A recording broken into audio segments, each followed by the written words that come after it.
وسلاما تاما على سيدنا محمد الذي تنحل به العقد وتنفرج به الكراب وتقضى به الحوائج وتنال به الرغائب وحسن الخواتيم ويستسقى الغمام بوجهه الكريم وعلى آله وصحبه في كل لمحة ونفس بعدد كل معلوم لك. اللهم صل على سيدنا محمد طب القلوب ودوائها وعافية الأبدان وشفائها ونور الأبصار وضيائها وعلى آله وصحبه وبارك وسلم. ربنا هب لنا من أزواجنا وذرياتنا قرة عين واجعلنا للمتقين إماما. ربي أوزعني أن أشكر نعمتك التي أنعمت علي وعلى والدي وأن أعمل صالحا ترضاه وأصلح لي في ذريتي إني تبت إليك وإني من المسلمين.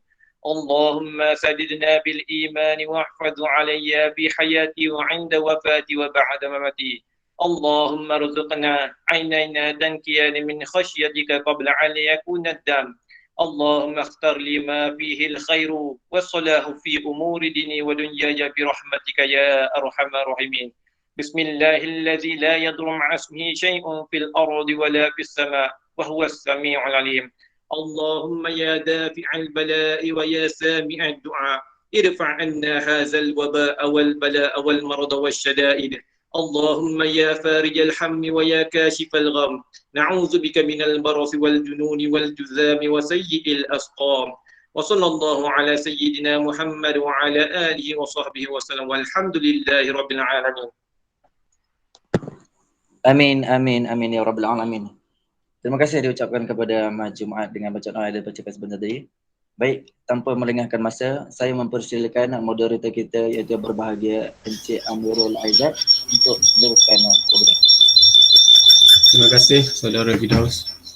Bismillahirrahmanirrahim. Assalamualaikum warahmatullahi wabarakatuh.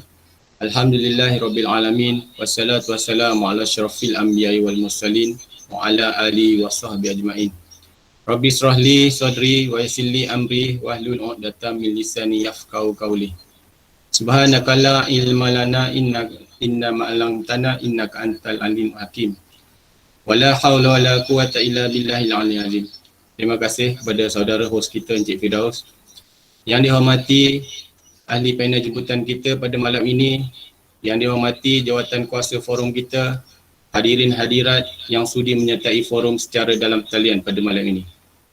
Alhamdulillah, marilah sama-sama kita bersyukur kehadrat Ilahi kerana pada malam ini kita diberi peluang dan ruang walaupun bertemu dalam berhimpun kita secara dalam talian untuk sama membincangkan satu tajuk iaitu kenali dan hindari sedikit penipuan e-dagang.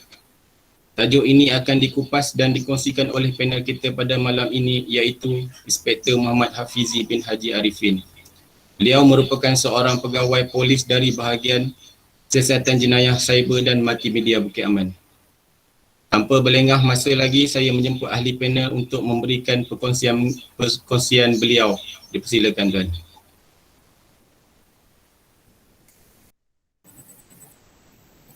Terima kasih saudara pengurusi majlis, tuan-tuan, puan-puan sekalian. Assalamualaikum warahmatullahi wabarakatuh. Alhamdulillahirabbil alamin wa bihi nasta'in. La haula wala quwwata illa billah. Bersyukur kita kepada Allah Subhanahu wa taala kerana limpah kurnianya serta izin daripadanya, serta berkat junjungan besar Nabi Muhammad sallallahu alaihi wasallam, berkat guru-guru kita, karamah hikmah kedua bapa kita, maka kita dapat berjumpa, berkumpul melalui Google Meet untuk satu perkongsian berkenaan dengan e-dagang.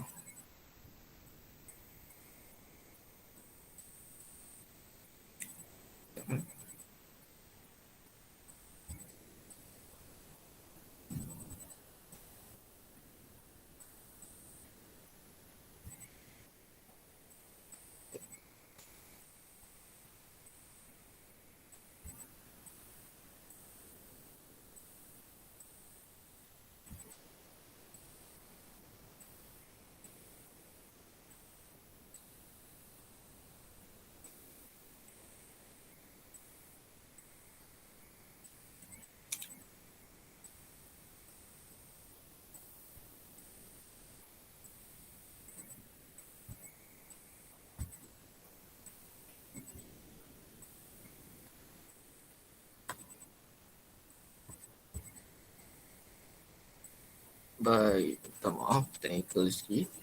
Okey, tuan-tuan puan-puan, seperti sedia maklum, ini saya antara yang kita akan kupas pada hari ini adalah mengenai e-dagang. Kalau ikutkan kebiasaan yang saya bagi ceramah, kita akan mengupas banyak lagi lah, bukan semata-mata e-dagang. Tapi untuk makluman tuan-tuan dan puan-puan, saya merupakan pegawai kanan polis berpangkat inspektor yang bertugas di bahagian siasatan jenayah komersial, di bahagian cyber dan multimedia, yang mana memang salah satu task force ataupun tugas hakiki saya adalah untuk memantau kes-kes e-dagang.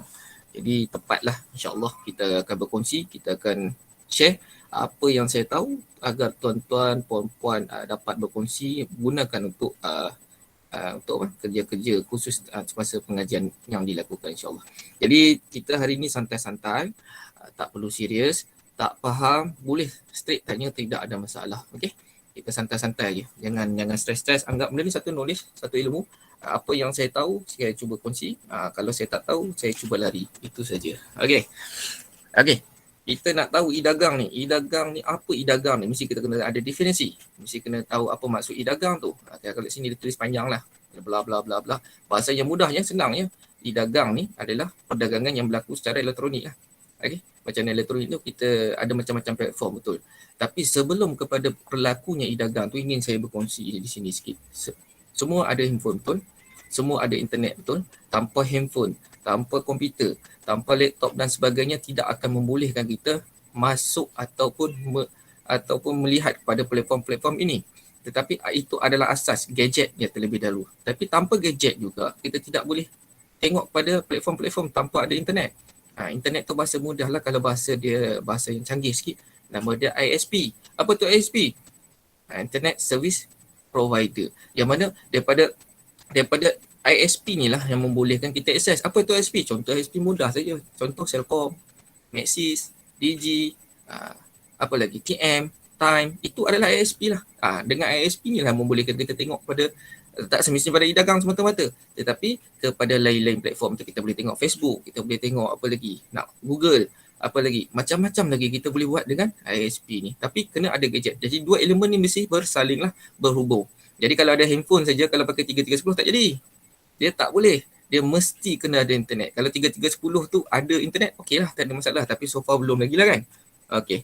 Jadi ini adalah antara definisinya lah. Okay. Baik. Modus operandi e-dagang. Simple saja e-dagang ni. Cerita dia mudah saja e-dagang ni. Cerita dia kita beli barang-barang tak dapat. Itu saja. Ya, betul, itu saja. Tetapi apa yang berlaku di dalam e-dagang ni pelbagai jenis modus operandi kalau kita tengok sini. Macam mana berlakunya modus operandi e-dagang, sama ada ditipu atau tidak ditipu. Mudah saja. Kita sebagai end user ataupun pengguna ataupun pembeli lah, kita nak membeli sesuatu, katakan kita nak tengok, mungkin kita nak beli kereta ke, mungkin kita nak beli rice cooker ke, kita nak beli handphone ke, apa-apa sajalah, kita boleh di hujung jari je buka handphone, macam-macam platform ada, betul? Jadi kita boleh tengok dekat mudah. Ada yang tengok kat Facebook, ada yang tengok kat Shopee, ada yang tengok kat Lazada, Carousel, macam-macam platform, Alibaba dan ada lagi yang China punya aplikasi pun ada. Jadi kita boleh tengok, boleh iklan. Jadi apa yang berlaku adalah common lah. Macam kita nak beli, dia akan tawarkan iklan. Macam kita kalau pergi Shopee Komplek, benda tu tak diiklankan hari ni promosi 70%, 50%. Itu secara bersemuka. Kita pergi, kita jalan, kita tengok, okey berkenan, beli. Mudah. Tapi apa yang berlaku di e-dagang, dia diiklankan di platform-platform tertentu. Tak semestinya kita tengok daripada platform tu. Kadang-kadang melalui WhatsApp tiba-tiba kita dapat WhatsApp. Oh nak jual madu lah, nak jual tu lah, macam-macam. Okay? Bila kita dah tengok dan kita pun tertarik untuk membeli. Mungkin pada asalnya kita tak tertarik. Tapi kita boleh tengok, macam menarik jam ni, macam menarik buku ni. Kita pun, apa yang kita buat? Bila kita berminat, kita akan berkomunikasi lah. Lepas tu berkomunikasi macam mana? Kita akan chat dia lah. Menggunakan medium-medium chat yang ada. Macam contoh kalau di Lazada, dia ada chat room dia kan. Kalau di Speed pun dia ada chat room dia. Kalau di Mudah pun dia ada chat room dia. Kita pun akan text dia. Hi, is this available? Adakah barang ini? Ada? Adakah barang ni tak ada? Kita pun tanya, ini berapa besar dia punya ukuran? Kita akan tanya spesifikasi dia macam mana, warna apa ada, macam-macam. Kita akan tanya dengan dia dan seller pun akan respon. Okay, for your information, this item this sold out, only got maybe red colour maybe. Jadi kita pun mungkinlah kalau bahasa Inggeris, kalau bahasa Melayu lah. Dan mungkin kalau penjual ni daripada luar negara mungkin berkomunikasi dalam bahasa Inggeris walaupun kita tak apa nak cakap sangat bahasa Inggeris tapi hentam sajalah kan, saya dia faham dia on lah kan. Macam itulah lebih kurang. Kita pun okey touch. Lepas tu deal.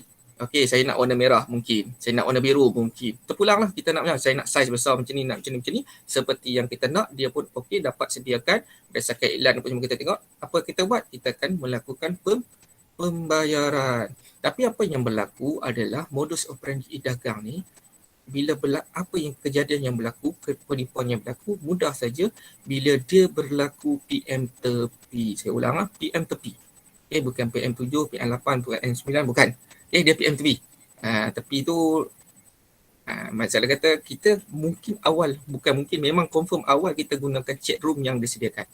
Setelah kita berunding, macam ni lah bos, untuk you punya information kalau you pakai Shopee Shopee dia ada charge 20% tau.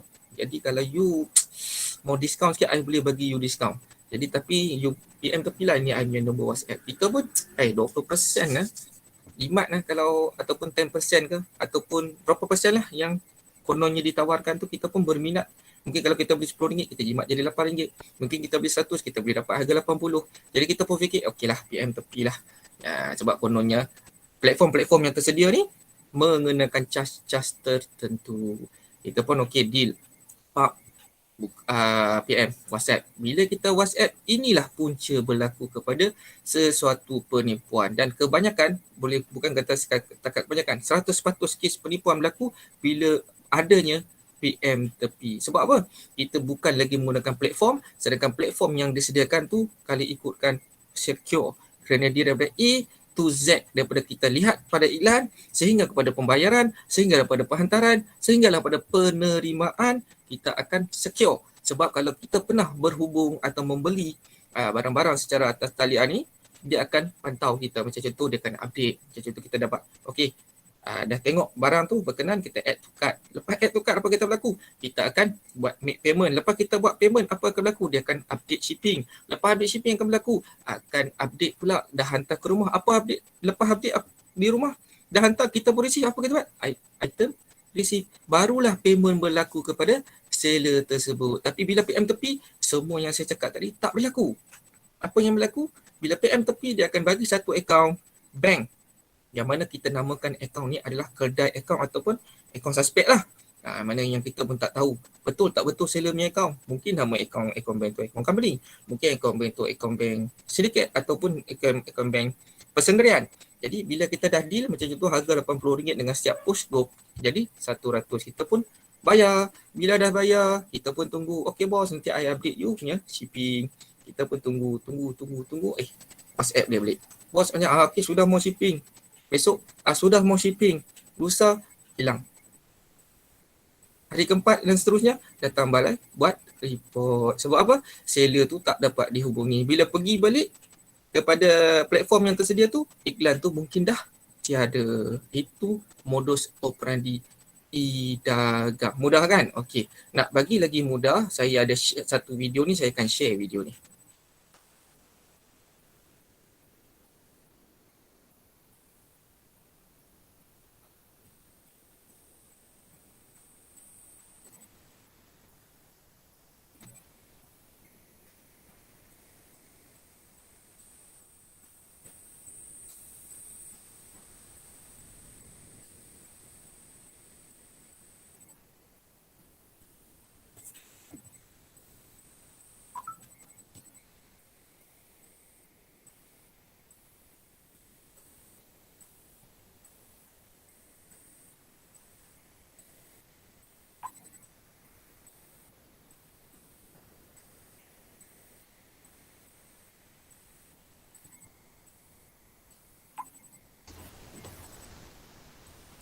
Kan kalau buat report polis boleh dapat balik duit.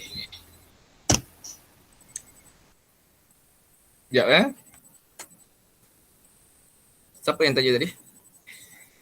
Saya tu Azan. Kalau buat report polis boleh dapat duit. Okey. Nanti saya akan uraikan dari segi sudut perundangan. Saya ada next slide. Okay. Yang penting untuk bab ni faham dia punya modus operandi tu. Boleh kan? InsyaAllah faham Okay, nanti saya akan bagi. Kalau saya terlupa, tanya balik, tak ada masalah. Baik, untuk next slide. Ini adalah statistik. Yang mana kalau tuan-tuan perempuan boleh lihat di sini sekejap. Ini ganggu. Okey, kalau tuan-tuan dan perempuan tengok di sini, kes melibatkan e-dagang kurang lebih tahun 2020 tahun lepas dah dia agak meningkat balik setelah tahun 2019.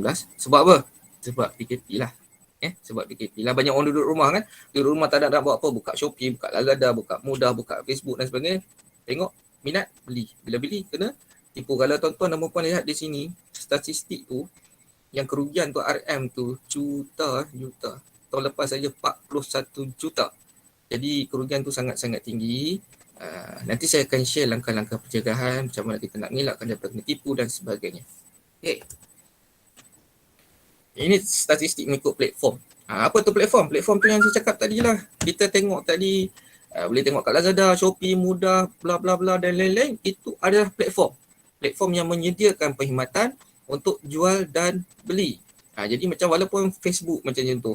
Facebook dia dalam masa sama walaupun dia satu media sosial, tapi dalam masa sama dia menjalankan perniagaan. Ada juga menggunakan page-page tertentu ataupun personal page untuk berniaga. Ini dah jadi satu kebiasaan. Kalau tuan-tuan dan puan tengok di sini, Facebook daripada tahun 2018, 2019, 2020, kes makin hari, makin tahun makin meningkat. Sama juga dengan Instagram pun meningkat. Cuma untuk bagi tahun 2021 ini setakat April sahaja. Januari sehingga April untuk 4 bulan. Kalau tengok di situ pertambahan kes daripada 2018 sampai 2020, kes bertambah, kes meningkat. Dan kalau tengok kerugian pun meningkat daripada 3,000 kepada 5,000. Berarti naik lebih hampir 100% lah kenaikan. Sebab tahun 2020 ni kita sedia faham lah PKP kan. Saya minta maaf kan, apa ni slide tu duduk yang permulaan tadi kan? Permulaan dia tak gerak. Saya stop share dulu lah. Okey kan, baru gerak. Baru gerak pula. Okey. Ni nampak ni ada statistik. Okey, statistik Okey. Saya dah cakap tadi boleh tengok. Boleh tengok, tak ada masalah. Tengok ni, antara ini banyak lagi platform tuan-tuan dan puan. Kalau tengok di bawah tu ada lain-lain kan. Lain-lain ni macam-macam lah. Mungkin ada dalam satu Alibaba, mungkin ada Taobao. Pernah dengar Taobao? Dan lain-lain lagi lah. Jadi lain-lain ni mungkin case dia tak terlalu tinggi, jadi kita kompreskan jadi lain-lain. Cuma yang common yang kita biasa guna di Malaysia terutamanya macam Facebook tu biasa, Mudah, Instagram, WhatsApp, Shopee, Carousell, Lazada, WeChat. Ini yang common, yang kebanyakan penduduk Malaysia ni guna. Setiap hari kita akan guna, walaupun mungkin kita tak ni, kadang-kadang saja-saja syok-syok tengok kan, tengok iklan. Oh cantik lah ni, oh ni. Tapi tak beli pun, window shopping lah kan. Okay, baik, next. Baik, ini statistik pertuduhan. Saya tak nak share lah, ini untuk IO. Ini pun kes penipuan. Ini salah satu kes melibatkan e-dagang lah. Suatu ketika dulu, pada tahun lepas lah, yang mana kalau tuan-tuan dan puan, kebanyakan saya yakin kat sini anggota kan. Ini sekadar satu pengungsian yang mana penjualan face mask suatu ketika dulu bila kan out of stock, jadi sindiket mengambil kesempatan yang mana menjual face mask ni dengan harga pukal lah, kebanyakannya beli dengan mungkin banyak, kononnya nak untuk jadi seller, retailer dan sebagainya, tetapi item tidak sampai. Dan ini antara report-report yang telah dibuka lah. Kalau tengok di sini pecahan lebih kurang, ni tahun lepas saja lebih kurang berapa ni jumlah IP dibuka 838 lah dengan ada tangkapan lah. Alhamdulillah. Okay, ini undang-undang. Nanti saya akan kita tengok video dulu, okay? Tak nak tak ada masalah. Dia tak nak bagi buka situ, kita buka kat tempat lain. Tidak apa situ.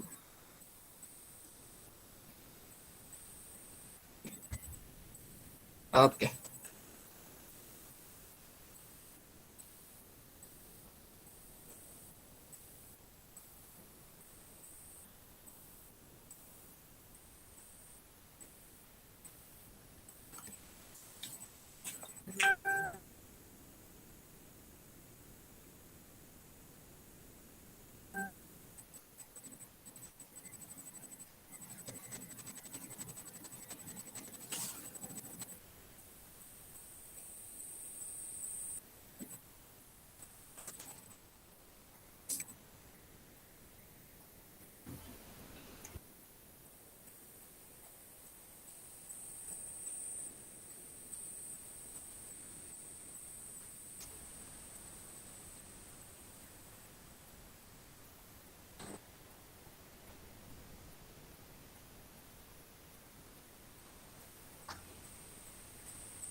Kan yang undang-undang tadi ni akta-akta yang boleh diguna pakai untuk kes e-dagang ni kan?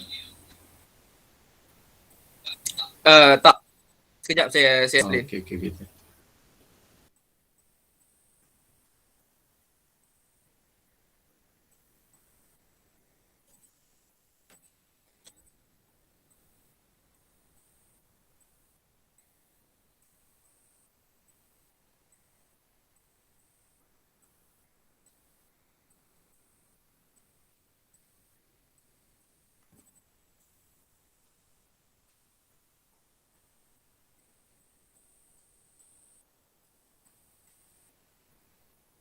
Video tadi ada bunyi tak ada?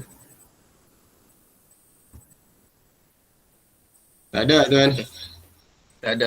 Tak dapat buat apalah, tak apalah. Okey, berbalik kepada undang-undang. Sama ada digunakan pakai untuk e-dagang atau tidak. E-dagang boleh digunakan tapi untuk lebih fokus pada polis lah. Untuk kita lebih fokus pada kanun kesesaan sahaja. Yang mana beberapa section digunakan pakai, yang mana umumnya adalah 420 lah penipuan.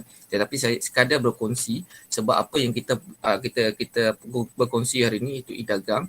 Jadi untuk internet ataupun platform online tu sendiri, dia ada pelbagai jenis undang-undang. Kita jangan, mungkin kita ni sebagai anggota atau pegawai polis, kita nampak benda tu rigid ataupun jubut kepada satu undang-undang, iaitu kanun siasat atau penal code semata-mata. Jadi sebenarnya banyak lagi, cuma tak pernah diguna pakai atau jarang diguna pakai dan tidak dipraktikkan lagi lah. Jadi mungkin tuan-tuan dan puan-puan boleh praktikkan sebab ni sekadar satu pengenalan. Okay, jangan kita ingat buka 420 semata-mata sebab saya pun tak biasa lagi, cuma sebagai satu pengenalan. Okay, baik. Kalau dekat sini undang-undang penyiasatan lah, kita tengok kes jenayah cyber lah umumnya. Sebab e-dagang salah satu jenayah cyber. Sebab apa jenayah cyber? Sebab mudah saja, jenayah berlaku di mana-mana, tetapi kes jenayah cyber adalah berlaku di medium atau ruang-ruang cyber. Sebab itu dinamakan jenayah cyber. Saya bagi contoh, kalau kes jalanan, kemalangan jalan raya. Jadi kes itu berlaku di jalan raya. Jadi kesalahan ataupun jenayah jalan raya. Kes ragut misalnya, jenayah kekerasan. Kita jenayah berlaku melibatkan kekerasan. Sebab tu dinamakan kekerasan. Bagi kes jenayah cyber, macam saya cakap tadi lah, berlaku di ruang atau medium cyber. Sebab itu dinamakan kes jenayah cyber. Dan e-dagang merupakan salah satu kes jenayah cyber. Selain pada kes jenayah cyber, e-dagang ni ada banyak macam lagi. Pernah dengar telecommute fraud, pernah dengar love scam, pernah dengar phishing, pernah dengar business email compromise, pernah dengar macam-macam lagi. Tapi bukan tajuk yang kita nak kongsi hari ni lah. Tajuk kita hari ni lebih pada e-dagang. Okey, baik. Untuk e-dagang ni semata-mata dan fokus dia lebih pada kanun kesesaan yang macam saya cakap tadi. Okey, ini antara yang melibatkan section-section. Ni kita akan hurai di slide yang seterusnya. Nampak? Peruntukan undang-undang di bawah kanun kesesaan. Kanun kesesaan seperti sedia maklum lah, itu bahasa Melayu. Kalau bahasa Inggerisnya penal code. Penal code. Ini antara beberapa section lah yang digunakan pakai. Macam contoh, kita sebagai pembeli, kita kena tipu. Dan sebagainya, antara section-section yang digunakan macam contoh 403, menyalahgunakan harta dengan curang. Ini umum lah. Sama ada 403 ni boleh juga digunakan untuk pecah amanah. Tapi boleh juga digunakan untuk section kesalahan-kesalahan menipu. Kenapa saya cakap ni menipu? Sebab untuk kes e-dagang kebanyakannya fokus kita adalah kepada tipu. Semata-mata untuk tipu, sama ada dia sindiket itu sendiri ataupun kita sebagai pemilik akaun yang digunakan ataupun pemilik telco yang digunakan untuk tujuan-tujuan menipu. Okey, macam contoh, kita pemilik akaun, kita membenarkan akaun kita macam tadi saya ada share, kita akan dapatkan satu akaun bank konon yang digunakan oleh sindiket atau penjenayah bagi melakukan penipuan. Akaun bank tu digunakan pakai, kita boleh menjadi satu kesalahan di bawah section 411. Sama ada macam contoh, kalau kita sendiri yang posting, buat iklan dan sebagainya, kita boleh dituduh di bawah section 419 atau 420. Sama juga 414 dengan 424 ini pada pemilik akaun dan seterusnya lah. Section 34 saya yakin semua faham lah. Ini bersama-sama lah, berarti mungkin satu sindiket lah. Okey. Jadi untuk soalan. Jadi untuk Dekat komen ada minta full screen yang tak nampak tu. tak gerak ah. Dekat tu full screen dah kan? Oh, masalah teknikal tak apa. Tu dah Okay. full tu. Okay. Minta maaf Tak apa. Alright. Okay, jadi untuk menjawab persoalan sama adakah duit saya dapat balik setelah saya buat report polis? Tuan-tuan dan puan, tengok di sini. Tidak ada satu seksyen pun menyatakan sekiranya buat report polis dapat balik duit. Okay, sebab kena faham tugas dan peranan polis. Polis bertindak atas report atau laporan polis yang dibuat. Dengan laporan polis yang dibuat ni barulah kertas siasatan dibuka dan siasatan diteruskan. Dan siasatan yang dilakukan menjerumus kepada kesalahan atau jenayah yang berlaku. Dan bila kesalahan jenayah yang berlaku akan dihukum atas kecuaian ataupun kesalahan atau jenayah yang dilakukan. Jelas? Jadi untuk mendapatkan duit bukan polis. Saya ambil contoh paling mudah lah, kita accident. Okay, bawa kereta mungkin careless dan sebagainya atau orang langgar kita ke atau kita langgar orang. Apa yang berlaku? Kita akan settle di balai, betul? Kita akan pergi buat report polis. Lepas report polis kita buat, yang orang langgar atau kita langgar dia pun akan buat report polis. Tapi apa yang kita dapat daripada polis tu? Kita akan dapat surat cinta. Betul? Kita akan dapat kertas putih, sila bayar saman 300. Kenapa kena bayar saman? Sebab kita telah berlaku kesalahan di jalan raya menyebabkan kemalangan. Kita kena saman 300. Baik kita yang langgar kan atau kita yang langgar, dua-dua kan kena. Tapi siapa yang nak selesaikan masalah kita tu? Kereta dah kemek, kereta dah pecah, lampu dah pecah dan kerosakan dah berlaku. Siapa yang nak tangguh? Ada insurans. Insurans yang akan menyelesaikan, insurans yang akan bayar semua kerosakan dan klaim yang kita nak buat tu. Jadi sama juga dalam kes jenayah. Kerugian tidak akan diganti walaupun oleh pihak polis atau pihak mahkamah. Apa yang akan berlaku adalah kesalahan tu dihukum. Untuk menuntut ganti rugi, kita ada elemen-elemen lain antaranya KPDN, HCP ataupun kita boleh saman sivil. Itu yang banyak orang tak tahu. Dengan harapan kita pergi balai boleh polis boleh dapatkan balik. Tahu? Tidak. Duit yang burn tadi yang kita bayar tu tidak sama sekali akan dilakukan pembayaran oleh pihak polis atau pihak mahkamah yang disiasat di bawah kes jenayah. Okey, harap menjawab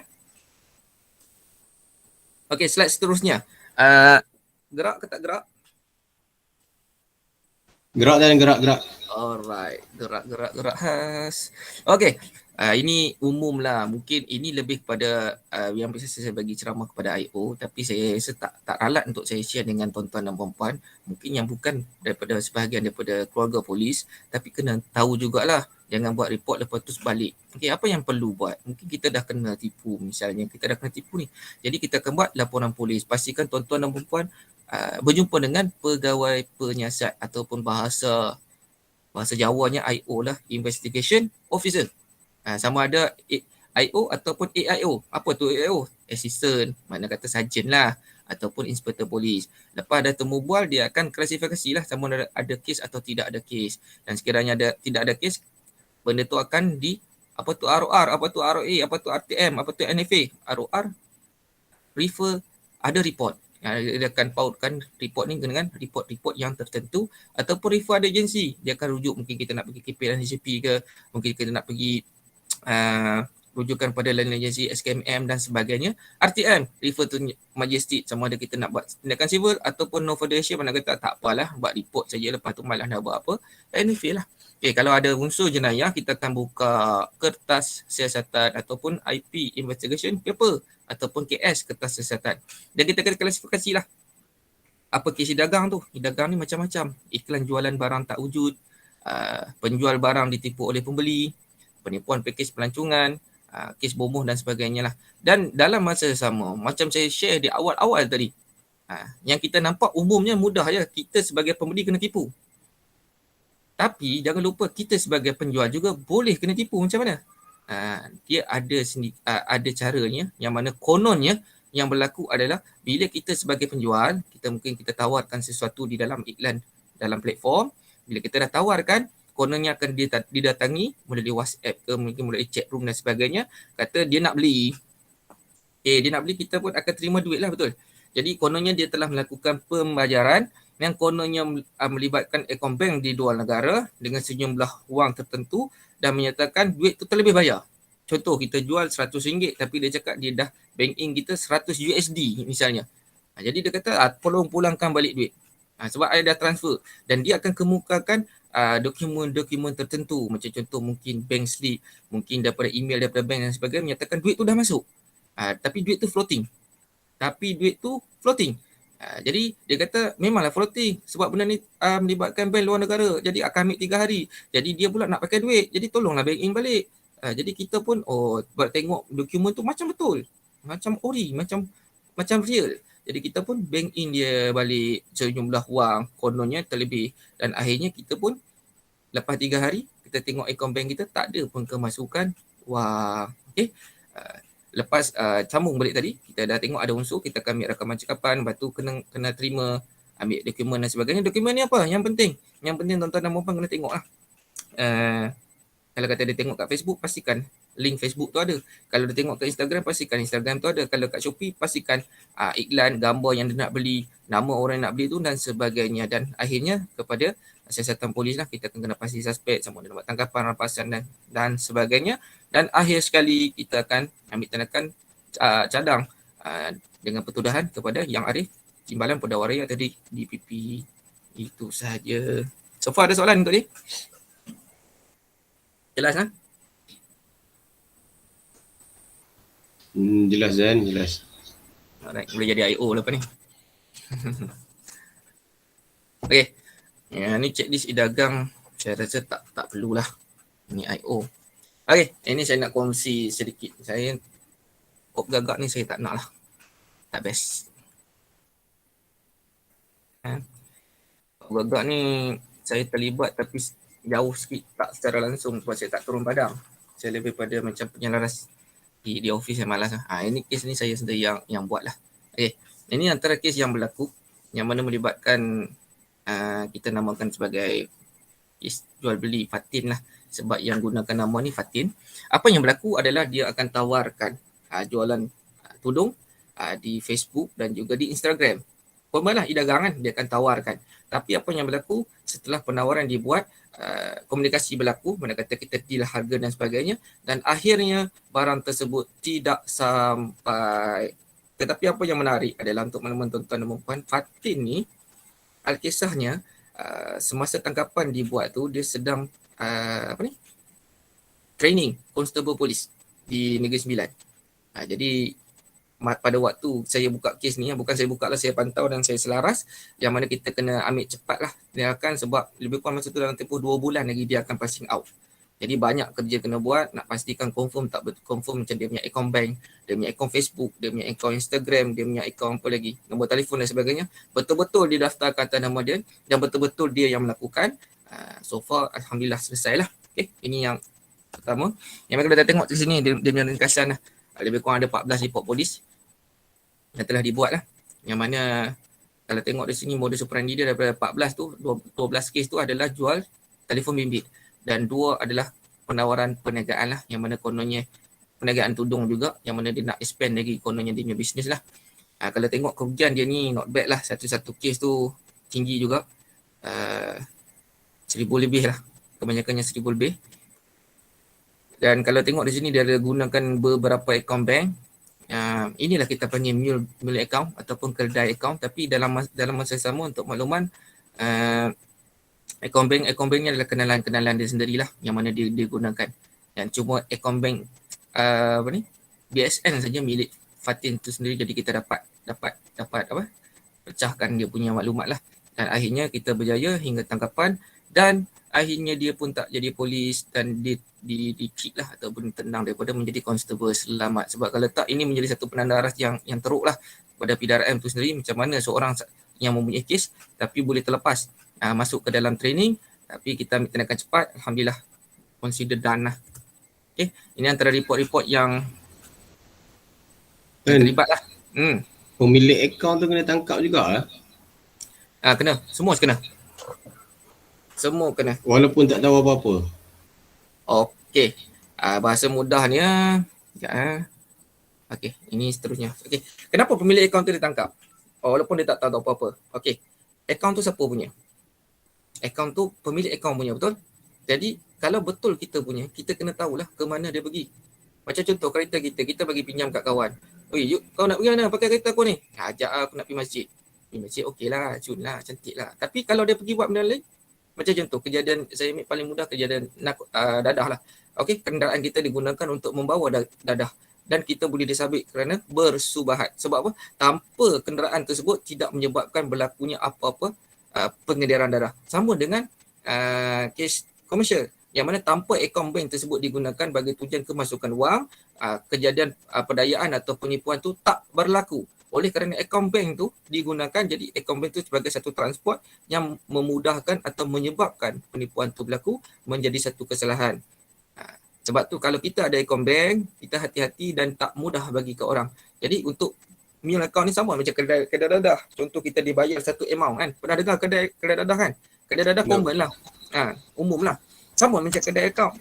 Sama je function dia. Berarti kita tak tahu tapi digunakan. Macam kedai dadah dibayar satu sebenarnya wang tertentu untuk membawa barang yang kita tak tahu kandungannya, akhirnya kita ditangkap mungkin di airport dan sebagainya, menyebabkan kita dituduh dan didakwa di mahkamah. Kedai akaun pun sama. Okey. Jelas kan? Okey. Okey, untuk seterusnya ini kes ni pun saya pantau. Ini bersabit dengan Bandar Sultan Sulaiman yang mana kejadian ni tahun 2019, yang mana ini satu kes yang bagi saya satu kejadian yang baik lah, yang mana kes ini melibatkan Ahmad Tajuddin untuk makluman tuan-tuan dan puan-puan. Dia sendiri yang cari mule account, dia tawarkan orang yang ada account dan dia bayar sejumlah wang dalam lebih kurang dalam 200 ke 500 bagi satu-satu account untuk sekali bayar lah. Tapi kalau kau ada account bagi aku bagi kau 200. Siapa-siapa ada, dia adalah dalam lebih kurang kat sini ada 24 account bank. Okay.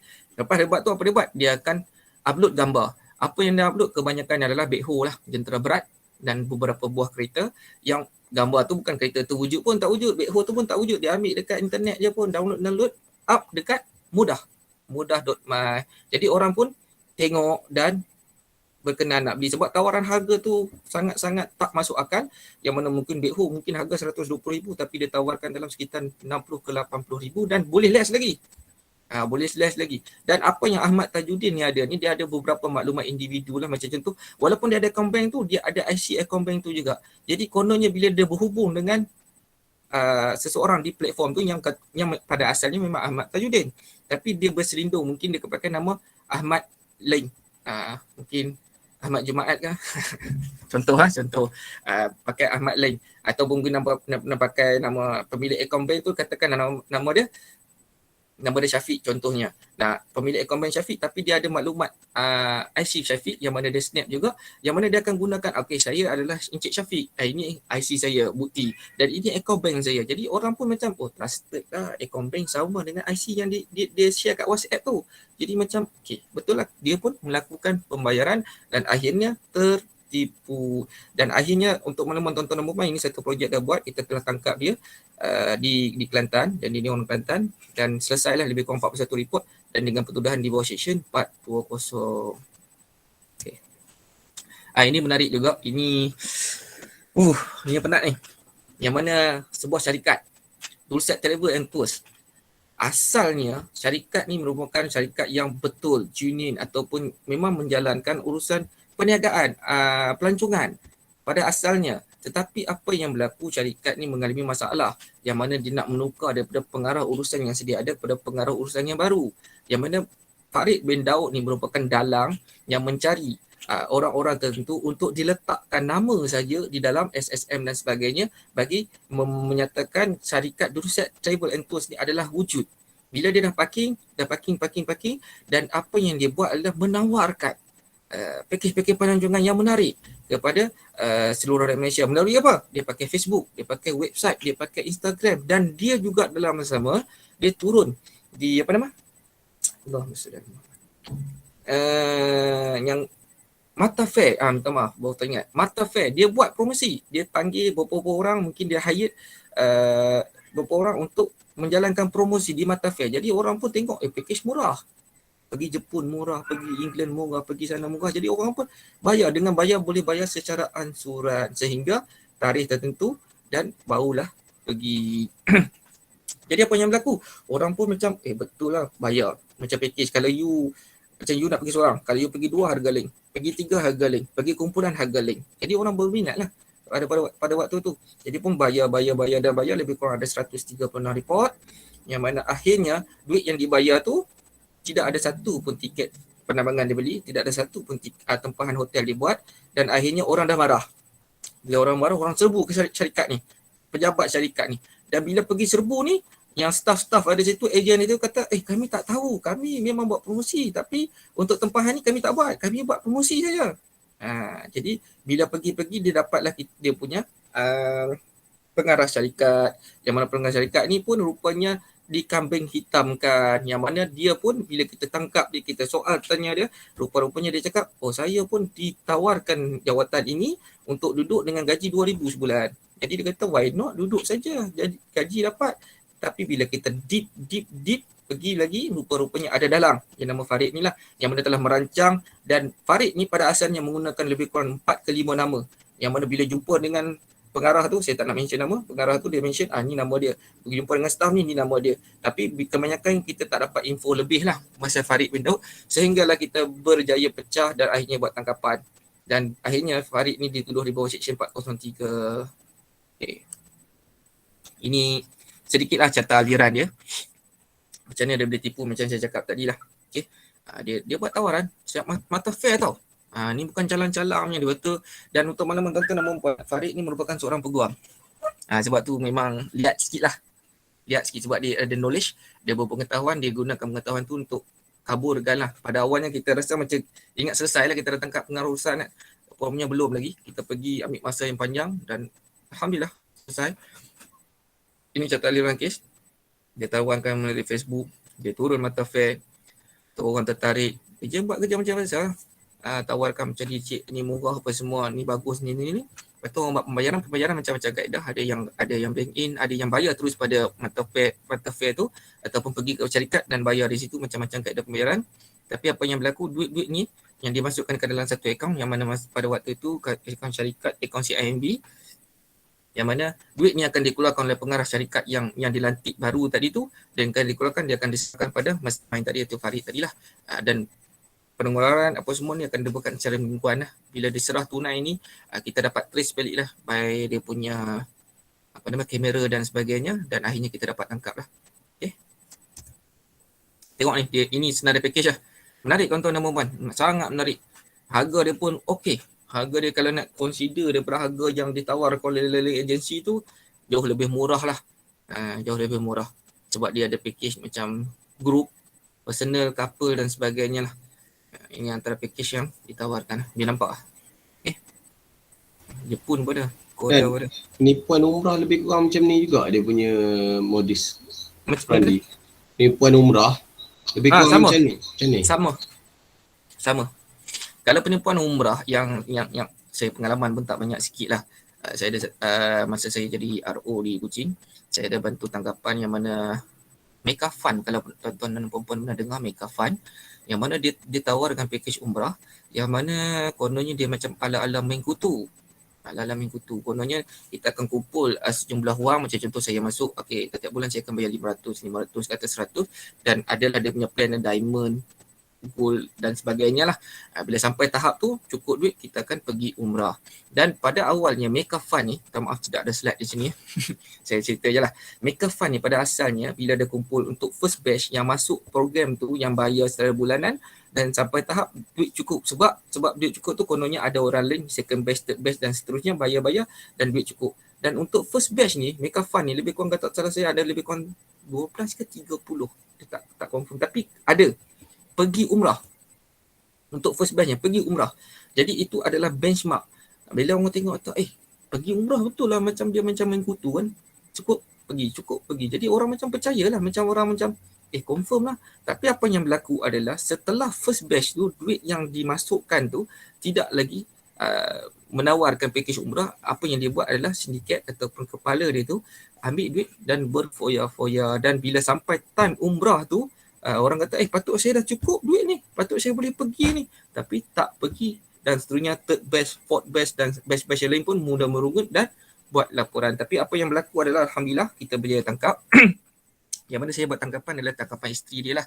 Isteri dia berada di Sarawak time tu, dan dia ditangkap oleh tim operasi Bukit Aman, yang mana masa tu dia bersembunyi di hotel di Pahang. Dan kalau tak salah saya lah, dia dah kena pokar lah. Dan lebih kurang tahun lepas kot baru bebas lebih kurang. Macam tu lah. Ini adalah dia punya tak maaf.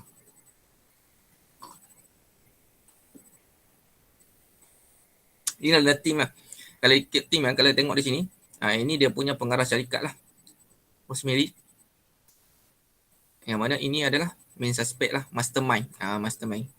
Yang lain ni, agent ni semua tak tahu pun ni. Semua tak tahu. Saya datang kerja dia, bagi duit, apa tu suruh buat package ni. Saya akan ceritakan lah dan menawarkan kepada mangsa lah. Jadi so far semua ini akan dijadikan saksi pendakwaan kepada mastermind. Alright. Okay, ini antara jumlah kes dan kerugian lah, tapi ni tak update sebab dia ada 122. Misalnya slide lama kan. Jadi kerugian pun dekat hampir 2 juta lah. Kerugian sangat-sangat tinggi lah. Tapi okey lah, kita dapat tuduh. Ini kes kelima. Okey, ini yang paling in lah orang cakap. Paling trend sekarang ni. So far kalau boleh tengok, boleh kata kebanyakan orang dah tipu. Yang mana tawaran kerja di Shopee, ni Amazon atau Lazada lah. Macam mana kes ni boleh jadi kes tipu tawaran kerja? Apa yang akan berlaku? Apa yang berlaku sebetulnya? Okey, cerita dia mudah je. Saya pergi next slide dulu. Okey, nampak ah? Next slide ni clear sikit. Okey. Nampak dah. Alhamdulillah. Baik, kononnya mangsa dia akan terima WhatsApp. Mungkin dia akan tawarkan di Facebook. Tapi kebanyakannya akan terima WhatsApp. Contoh WhatsApp, kita tengok WhatsApp dulu. Ni contoh WhatsApp dia. Ni contoh WhatsApp. Yang mana dia akan pump, dia akan random lah siapa-siapa. Mungkin saya pun dapat. Itu yang saya screenshot ni. Okay, dapat kononnya dia, kita bekerja dari rumah. Menjadi ejen kepada platform-platform dagang.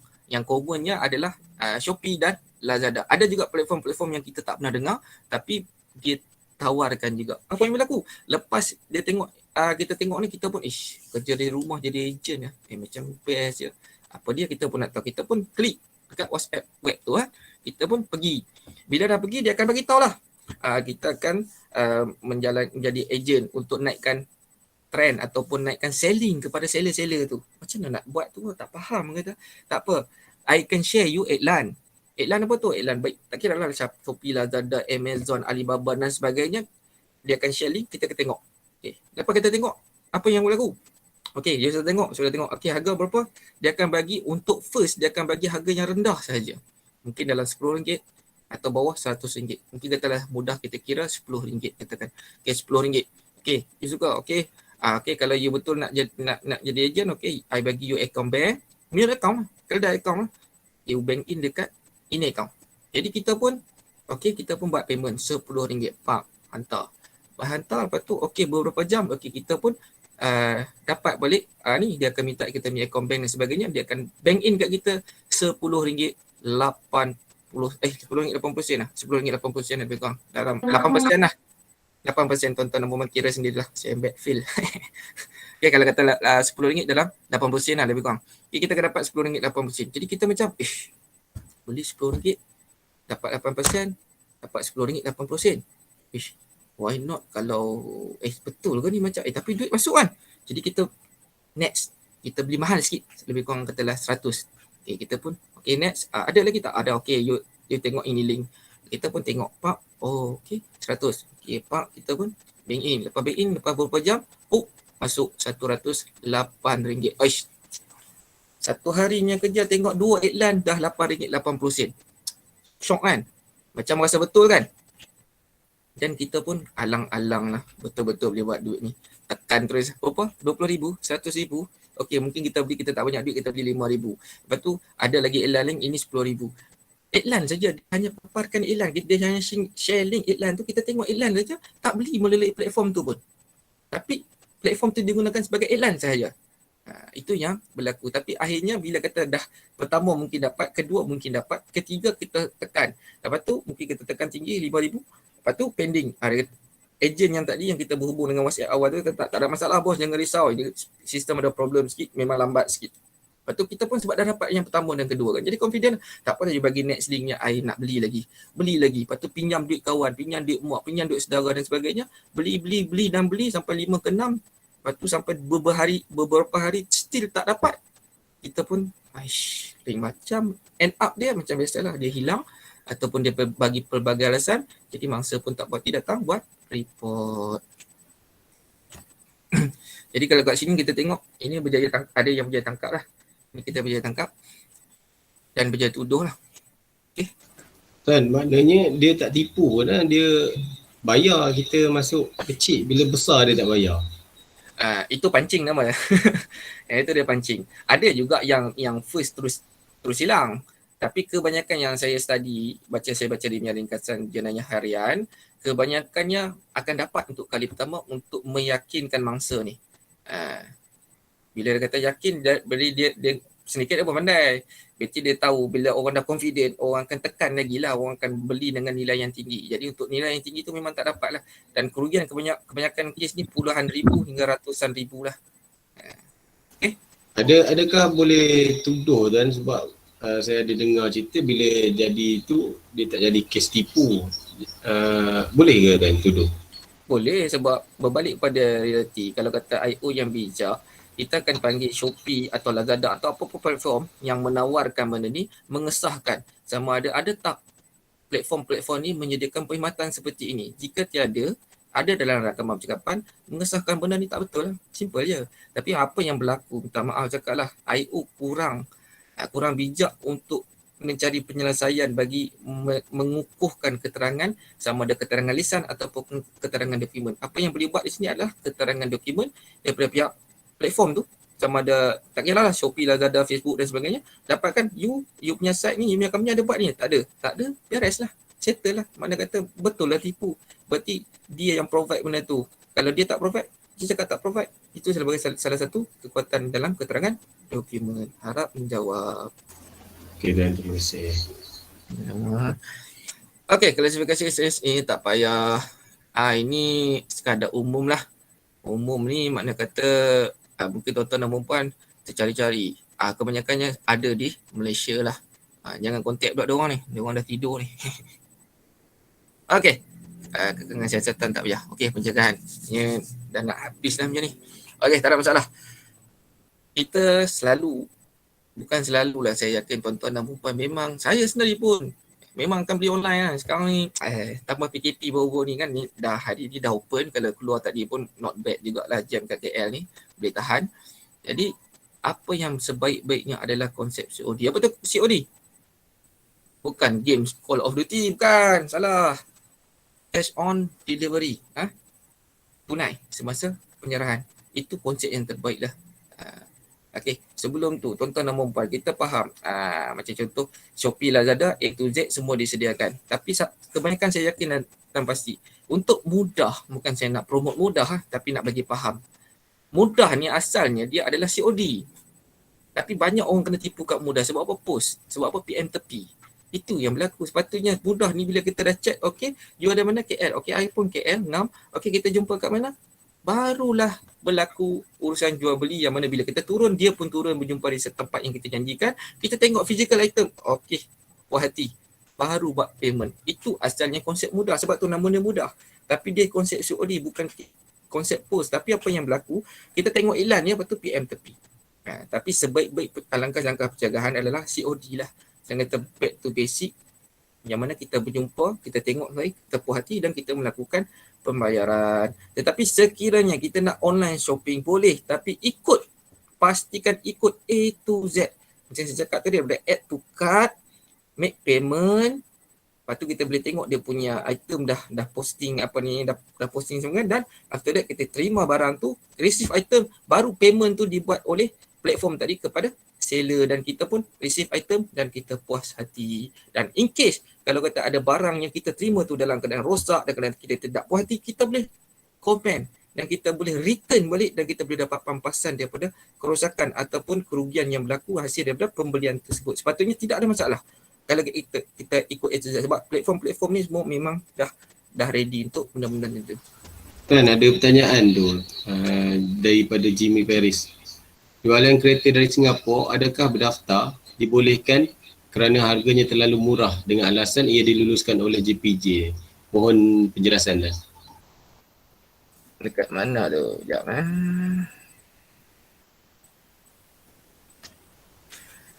Tak ada video tak? Maaf. Sorry lah. Teknikal sikit. Kerana kereta semua dah dekat berdaftar. Bolehkah? Okay. Dari mana yang kata diluluskan oleh JPJ tu? Siapa yang cakap? JPJ sendiri ke? Tak ada. Sebetulnya kereta scrap car ataupun mudahnya scrap car lah. Normal scrap car ni biasanya Singapura, Japan. Dua ni saja. Tak ada daripada United Kingdom. Okay. Tidak ada kejadian sebegini berlaku. Yang ada recon sahaja dan recon mesti melalui AP. Mesti melalui AP. Dan sekiranya ada sales atau jualan-jualan yang dibuat tidak melibatkan AP dan melibatkan direct auto tipu. Mudah ya? Auto tipu. Tidak ada direct. Sebab scrap car, makna kata scrap car, kereta tu dah tak boleh berjalan di atas jalan. Diperuntukkan undang-undang. Kalau kata Singapura lah. Kalau kata di Jepun lah. Dan bila kata scrap car, bukan dia use car, dia scrap. Mana kata untuk buang, masuk tong sampah, untuk dia demolish, dimusnahkan dan sebagainya. Jadi memang takkan dijual. Apa yang berlaku orang kita ni mudah terpedaya sebab harga yang murah, tawaran harga. Basically adalah tawaran harga. Contoh kalau kita beli kat kedai RM10, tapi sebab tawaran harga dia RM7, kita dah, murah ni. Walaupun RM3, mungkin pada kereta mungkinlah melibatkan RM10,000. Tapi benda ni tidak boleh berlaku. Okay? Jadi kalau mungkin kita dengar, kawan aku beli kereta Singapura, kawan, tidak. Kalau ada tu mungkin itu satu sindiket lah yang mana kalau dapat tu rezeki, tapi so far saya yakin dan pasti tidak ada lagi orang beli. Cuma yang ada di Malaysia ni kebanyakannya adalah kenderaan sama ada motosikal atau kereta yang dibawa masuk memang masih didaftarkan di Singapura, cuma digunakan di dalam Malaysia. Harap menjawab. Okey.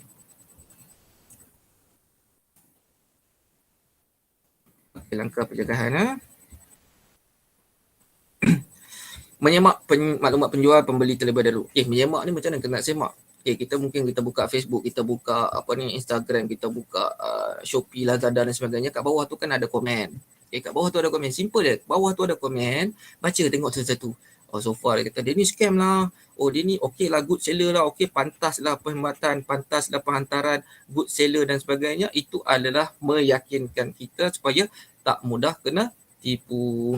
Yang paling penting kita simpan salinan lah. Salinan ni kalau bahasa Melayunya macam kertas lah, tapi kena senang cakap bahasa Inggeris, screenshot lah.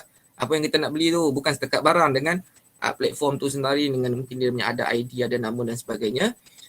Menggunakan kata kunci selamat, ini common lah. Macam kita nak melakukan pembayaran, pastikan kita safe lah, pastikan kita di platform yang yang betul lah. Macam ni tidak meletakkan secara tetap. Ni ada sebab lah, sebab kadang-kadang kita punya phone ni kita tak lock kan, ataupun mungkin kita lock tapi orang boleh buka. Macam contohnya dot tu, orang lah, X lah dan sebagainya, orang mungkin dia buka bila kita dah ada maklumat dalam tu, just klik saja payment done. Jadi elakkan kita set teruslah. Untuk ni tapi sayanglah video tak bunyi. Saya nak share untuk penjual account. Maklum saya kalau kata video tak bunyi. Okay dah.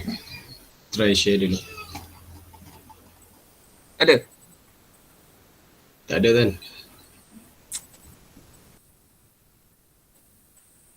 Tak best lah. Sekejap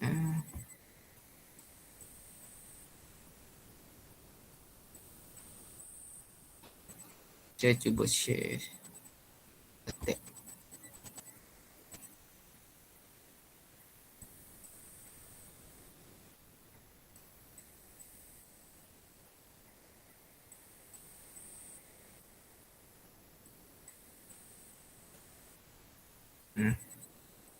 Mana ada kita?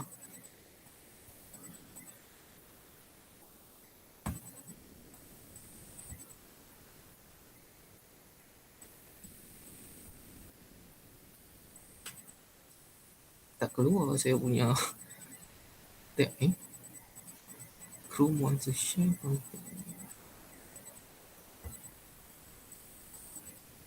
Tak keluar.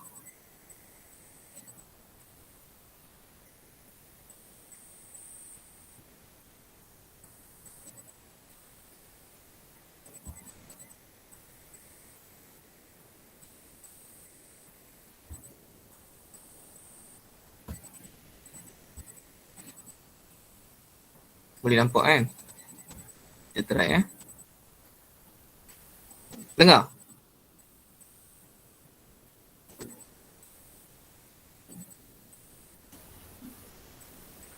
Dengar? Belum kan, belum. Tak dapat Sebab share a tab dia dekat saya punya Google saja. Dia tak bagi dekat saya punya folder. Dia tak apa lah. Tak apa, dia tak nak bagi. Kita pukul dia. Sebab kalau saya pakai Zoom, dia ada setting untuk apa ni, audio. Dekat satu button tu. Ni saya cari button tu. Tak ada. Setting. Dah. Semua dah. Untuk video pun. Dah. Entahlah kat mana. Tak apalah. Baik. Next adalah ini paling common lah. Okay. Dalam macam saya bercerita sikit pasal sebelum saya, ini langkah pencegahan lah. Sebelum tu saya nak share pasal mail account lah. Mail account ni tuan-tuan dan perempuan kena sedia maklum. Macam mana kita boleh jadi mail account? Ataupun macam mana orang-orang tu boleh jadi mail account? Dia ada beberapa kategori atau ciri lah. Yang mana kadang-kadang kita tak sedar kita telah memberi maklumat perbankan kita kepada seseorang. Contoh, mungkin kita pernah didatangi oleh kawan lama yang tak jumpa ni. Weh, tolonglah aku, aku ni bankrupt lah, aku blacklist lah. Tapi aku nak buat buka bisnes ni, boleh tak pinjam akaun bank? Nanti aku bagi lah kau sebulan 100, 200, 500. Jadi macam kita pernah kawan lah, tapi kadang mungkin kawan lama, kadang kawan yang memang kenal selalu. Jadi kita pun okey tak apalah, bagilah. Jadi kad kau pegang lah, tak ada masalah. Aku nak online je, senang aku nak transfer. Ataupun mungkin dia cakap dia nak main forex, tapi akaun bank tak ada. Jadi dia akan main forex, kau tengok ni aku untung ribu-ribu. Jadi aku bagilah kau komisen. Sehari kau dapat lah, kalau masuk 20,000, aku bagi kau 1% atau 20 atau 10%. Jadi macam kita pun why not kan? Bagi pinjam akaun je pun. Jadi bagilah. Bila bagi, apa yang berlaku, akaun tu digunakan untuk buat penipuan. Jadilah dianya adalah keldai akaun ataupun mule akaun. Ataupun mungkinlah tak semestinya kita dapat duit. Mungkin kita pernah bagi, mungkin kita pernah pinjam mengalung. Jadi bila kita pinjam mengalung, kita dah bagi kad kita kat dia. Bila kita dah bagi kad kat dia, masa tu dah dia tukarkan maklumat-maklumat perbankan atas talian atau online transaction ni, yang mana dia tukar nombor telefon dan sebagainya, menyebabkan dia boleh akses kepada online. Yang mana mungkin kita ada kebanyakan yang kita tangkap adalah warga-warga emas, orang-orang tua, orang-orang kampung yang tak arif pun, tak pernah guna pun online banking ni. Tapi apa yang berlaku saya dekat dia tak pernah register tuan ni, saya tak pernah register online ni kata. Tak kenapa ada pula masalah. Itulah masalah. Bagi kita dah bagi kad kita, maklumat akaun kita, dia boleh manipulasi, dia boleh tukarkan semua dan menyebabkan dia boleh akses untuk online. Kad dia tak perlu pun. Sebab apa yang berlaku adalah mule account ni akan lompat daripada satu akaun pada akaun lain, kepada akaun lain dan kepada akaun lain. Macam contoh, dia masukkan pada akaun contohlah CIMB. Dia bukan buat keluar terus direct daripada CIMB tu, tak. Dia ada mungkin 10 layer akaun lain. Yang mana daripada CIMB ni lompat ke satu lagi CIMB. Lepas CIMB lompat pula Maybank. Lepas lompat Maybank pada RHB. Lepas RHB pula pada BSL. Lepas BSL lah Bank Islam. Lepas BSL dia keluar. Kononnya dah Islam kan, halal. Kalau otak dia. Minta maaf. Contoh. Okey, itu yang berlaku. Tadi saya cakap mungkin kawan pinjam ada komisen, ataupun mungkin kita tahu sindiket dan kita pun sanggup bagi. Ataupun mungkin kita kena tipu buat pinjaman alung dan sebagainya pun kita bagi. Dan pelbagai lagi kaedah yang digunakan oleh sindiket atau suspek ini untuk mendapatkan mule account. Macam contoh tadi kes Ahmad Tajuddin tadi, dia cari, dia tawarkan siapa yang nak ada akaun, aku bagi kau duit, aku bayar kau 500, aku bayar kau 200. Dan dalam keadaan tempoh tambah-tambah PKP sekarang ni, orang tak ada duit. Jadi tak apalah, gadai lah akaun bank, bukan boleh buat apa pun, akaun bank je pun. Tapi kita tak nampak dia impact dia sangat-sangat besar. Jadi hati-hati. Jadi masing-masing nak pergi bank pun besok hari Ahad. Dia tak boleh. Ada masa cek dengan bank. Saya punya maklumat ni betul tak betul? Saya punya guna ni betul tak betul? Ada tak orang yang guna? Kalau macam kita boleh access dari kita punya online, should be okay lah, should be no problem. Sebab kad dengan kita, online banking pun dengan kita, tak payah risau lah. Tapi kalau macam kita ada kad saja, online kita tak pernah on, better pergi check lah, bagus pergi check. Okay? Itu advice saya lah, supaya kita tak menjadi sebahagian daripada mule account tu lah. Tanpa kita sedari, tiba-tiba boleh ketuk, cik, akaun bank kena guna. Ke dalam dululah, kita check in satu malam lah. Kan ada tak pemilik akaun macam makcik-makcik kan yang kat kampung-kampung tu kena tuduh? Ada tak pernah? Banyak. banyak. Walaupun tak tahu menang kena je. Macam yang saya cakap tadi lah kan. Kita tak tahu, tapi berbalik pada basicnya adalah akaun tu milik siapa. Tanpa akaun tu tidak berlaku jenayah tu. Sebab itulah hati-hati. Memang kebanyakan orang tak berpuas hati dengan tindakan, bukan tindakan polis, misalnya peruntukan undang-undang. Peruntukan undang-undang kat tengok tadi, Seksyen 41, Seksyen 424, memang ada kesalahan di situ, dan paling kecil kesalahan adalah Seksyen 29 kurangan 1 atau kesalahan kecil. Berlaku kesalahan. Jadi nak tak nak kena tuduh. IO satu standard lah nak dapat KPI, tapi dalam sama untuk menyelesaikan kes tu kena tuduh. Walaupun mail account mungkin kita tak dapat, tapi sebab mereka tanya mail account pun dia bukan tahu dia bagi kepada siapa. Sebab tu kita kena semak. Tak kira lah makcik ke, pakcik ke, warga mas dan sebagainya, kita kena tuduh. Sebab itu kesalahan.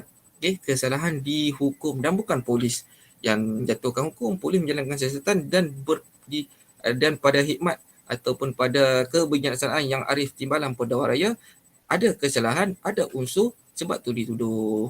Jadi hati-hati, semak balik. Macam nak semak? Okey, kat sini kita ada 4 cara ni. Okey, first kali saya pergi kat Facebook lah. Facebook. Kita ada Facebook PDRM, Cybercrime Alert RMP, yang mana dalam Cybercrime Alert RMP Facebook ni, kita akan share modus operandi. Bukan setakat dagang. Semua kes-kes jenayah melibatkan jenayah cyber. Mungkin kena love scam, mungkin kena panggilan telefon dan sebagainya. Supaya tuan-tuan, puan-puan baca, supaya faham apa yang berlaku, supaya mungkin satu hari kena panggilan ke ataupun dapat kenalan di Facebook dan sebagainya. Ini macam scammer ni. Ataupun nak beli barang ke macam ni dia buat modus seperti ni macam scammer. Jadi kita ada satu knowledge dengan hasil pemejaan di Facebook Cybercrime Alert RMP. Okey. Bila saya cakap mengenaan dengan kedai account atau mule account ni, macam mana kita nak tahu dia ni mule? Macam mana kita nak tahu dia ni kedai? Betul ke account ni? Kita ada website CCID RMP ni untuk semak mule. Okey, kalau mungkin tak reti, type saja semak mule ni. Okey, SEMAKMULE, type di Google. Nak lagi bagus, pergi kat App Store. App Store sajalah, sorry lah. iPhone user belum lagi dibangunkan. Untuk App Store, Play Store saja, check scammer CCID, download terus boleh check. Mudah saja. Kalau kat semak mule ni pun boleh type terus semak mule, dia ada ruangan untuk semak, masukkan nombor akaun dengan captcha tu, masukkan captcha dan tekan semak maklumat. Once kita dah semak maklumat, apa yang akan berlaku? Dia akan maklumkan di situ. Sekiranya akaun bank yang kita semak ni sudah ada report polis atau tidak ada. Contohnya mungkin kita semak 5 laporan polis, ataupun 3 laporan polis, ataupun 30 laporan polis, ataupun 0 laporan polis. Sekiranya sudah ada laporan polis, faham-fahamlah kan? Faham-fahamlah. Takkanlah nak bank in lagi kalau dah ada report polis, makna kata dia scammer lah. Masa mudahnya makna kata dia scammer lah. Tetapi andai kata kita cek tengok, kosong report polis, itu bukan jaminan daripada pihak polis menyatakan akaun tu tak terlibat. Itu kena jelas lah. Cuma kita boleh cek lah, at least mungkin kita dah beli, tengok dah ada report, jadi jangan belilah. Walaupun tak ada report, bukan jaminan, tapi at least something yang kita boleh ambil tahulah. Okey, untuk semak mule. Jelas lah? Okey. Kan, ni pihak bank tak boleh ambil tindakan ke jika dah ada report polis berkait dengan contoh satu-satu pemilik akaun tu kan? Tindakan macam mana tu? Tindakan memblok terus ke supaya yang lain tak kena? Okey, bila kata dah masuk report-report yang dah ada dalam semak mule ni, selalunya automatic dah block dah. Tapi based on report polis dah, bila dah ada report baru dia boleh block. Tanpa report, macam kalau kita kena tipu, lepas tu kita tak report, maklumat akaun bank ni takkan dimasukkan lah. Okey? Jelas lah? Jelas lah. Okay. Baik, untuk nextnya. Okey, tuan-tuan dan puan, mungkinlah ada kena tipu dan sebagainya, tak boleh tidur malam. Untuk pengalaman tuan-tuan dan puan, kita ada satu CCID info line yang mana untuk WhatsApp saja. WhatsApp call pun tak boleh. WhatsApp call tak layan. WhatsApp dia untuk type saja. Okay, nak type apa? Mungkin kena tipu beli barang dan sebagainya. Untuk kes ni lah, untuk kes ni kena tipu beli barang sampai barang tak dapat, betul tak ada tidur malam. Sebab mungkin tuan-tuan dan puan beli bantai busuk kan. Bila bantai busuk nak tidur tak boleh lah, tak ada bantai. Sedih lah. Jadi nak mengadu kat boyfriend, mungkin boyfriend marah. Nak mengadu kat mak marah. Nak cerita kat kawan, apa besar-besar beli bantai busuk, contoh. Jadi bolehlah mengadu kat kita orang. Ni 013 211 1222. WhatsApp Assalamualaikum, selamat pagi, selamat petang dan sebagainya. Saya nama sekian-sekian ni. Saya hari tu ada beli barang dah. Tulis saya ada beli barang sekian-sekian dekat sekian-sekian ni. Harga sekian-sekian. Tapi satu lah sampai sekarang tak dapat. Macam ni saya nak buat contoh. Jangan pula ni. Assalamualaikum, hai. Saya ni itulah sukalah dengan polis ni. Ada yang single tak? Janganlah. Banyak lagi kerja-kerja lain yang kita nak buat. Kalau ada masalah berkenaan dengan e-dagang ataupun apa-apa jenis yang cyber, boleh berhubung di WhatsApp 013-211-1222. Okey, waktu dia 8 pagi sampai, ni bukan sampai 12 tengah malam sampai 10 je. 10 kita tutup kedai, balik tidur. Okey, mungkinlah tuan-tuan Muhammad, alamak WhatsApp tak best lah. Letih nak type, nak cakap. Okey, no problem. Kita buka CSID scam response center. Kita buka untuk tuan-tuan dan puan nak telefon, nak bergayut. Assalamualaikum. Ni 0326101559 atau 1599. Ini 8 pagi sampai 10 malam. Ni pun dah nak yang 9.45. Orang yang nak ni pun dah nak cabut dah. Jadi jangan telefon lah. Kalau telefon sekarang ni saya rasa tak angkat dah ni. Telefon lah waktu-waktu yang sesuai lah. 8 pagi tu awal sangat. 10-11 pagi tu cantik lah. Malas type kan. Telefon, Assalamualaikum cik, saya ni itulah ada masalah ni, beli barang tak dapat-dapat ni, itulah ni, ataupun mungkin tak clear apa yang saya jelaskan hari ni. Saya nak tanya ni kes tipu ke tak? Itu saya macam ni, lepas tu macam tu, lepas tu macam tu, lepas tu macam ni. Boleh tanya, boleh bersembang, boleh bergayut. Cuma janganlah pula, hai, abang polis dah makan, abang polis buat apa tu? Tak perlu. Itu tak perlu, kita tak nak. Kalau ada masalah, bukan kesunyian, ada masalah yang mungkin terbuku, yang mungkin menyebabkan jenayah komersial, jenayah cyber, boleh bertanya, kita akan cuba selesaikan dan kita akan memberi nasihat-nasihat yang wajar. Okey, semua saya dah ni, saya rasa Q&A, ada Q&A ke? Ada soalan ke? Habislah slide saya, itu je.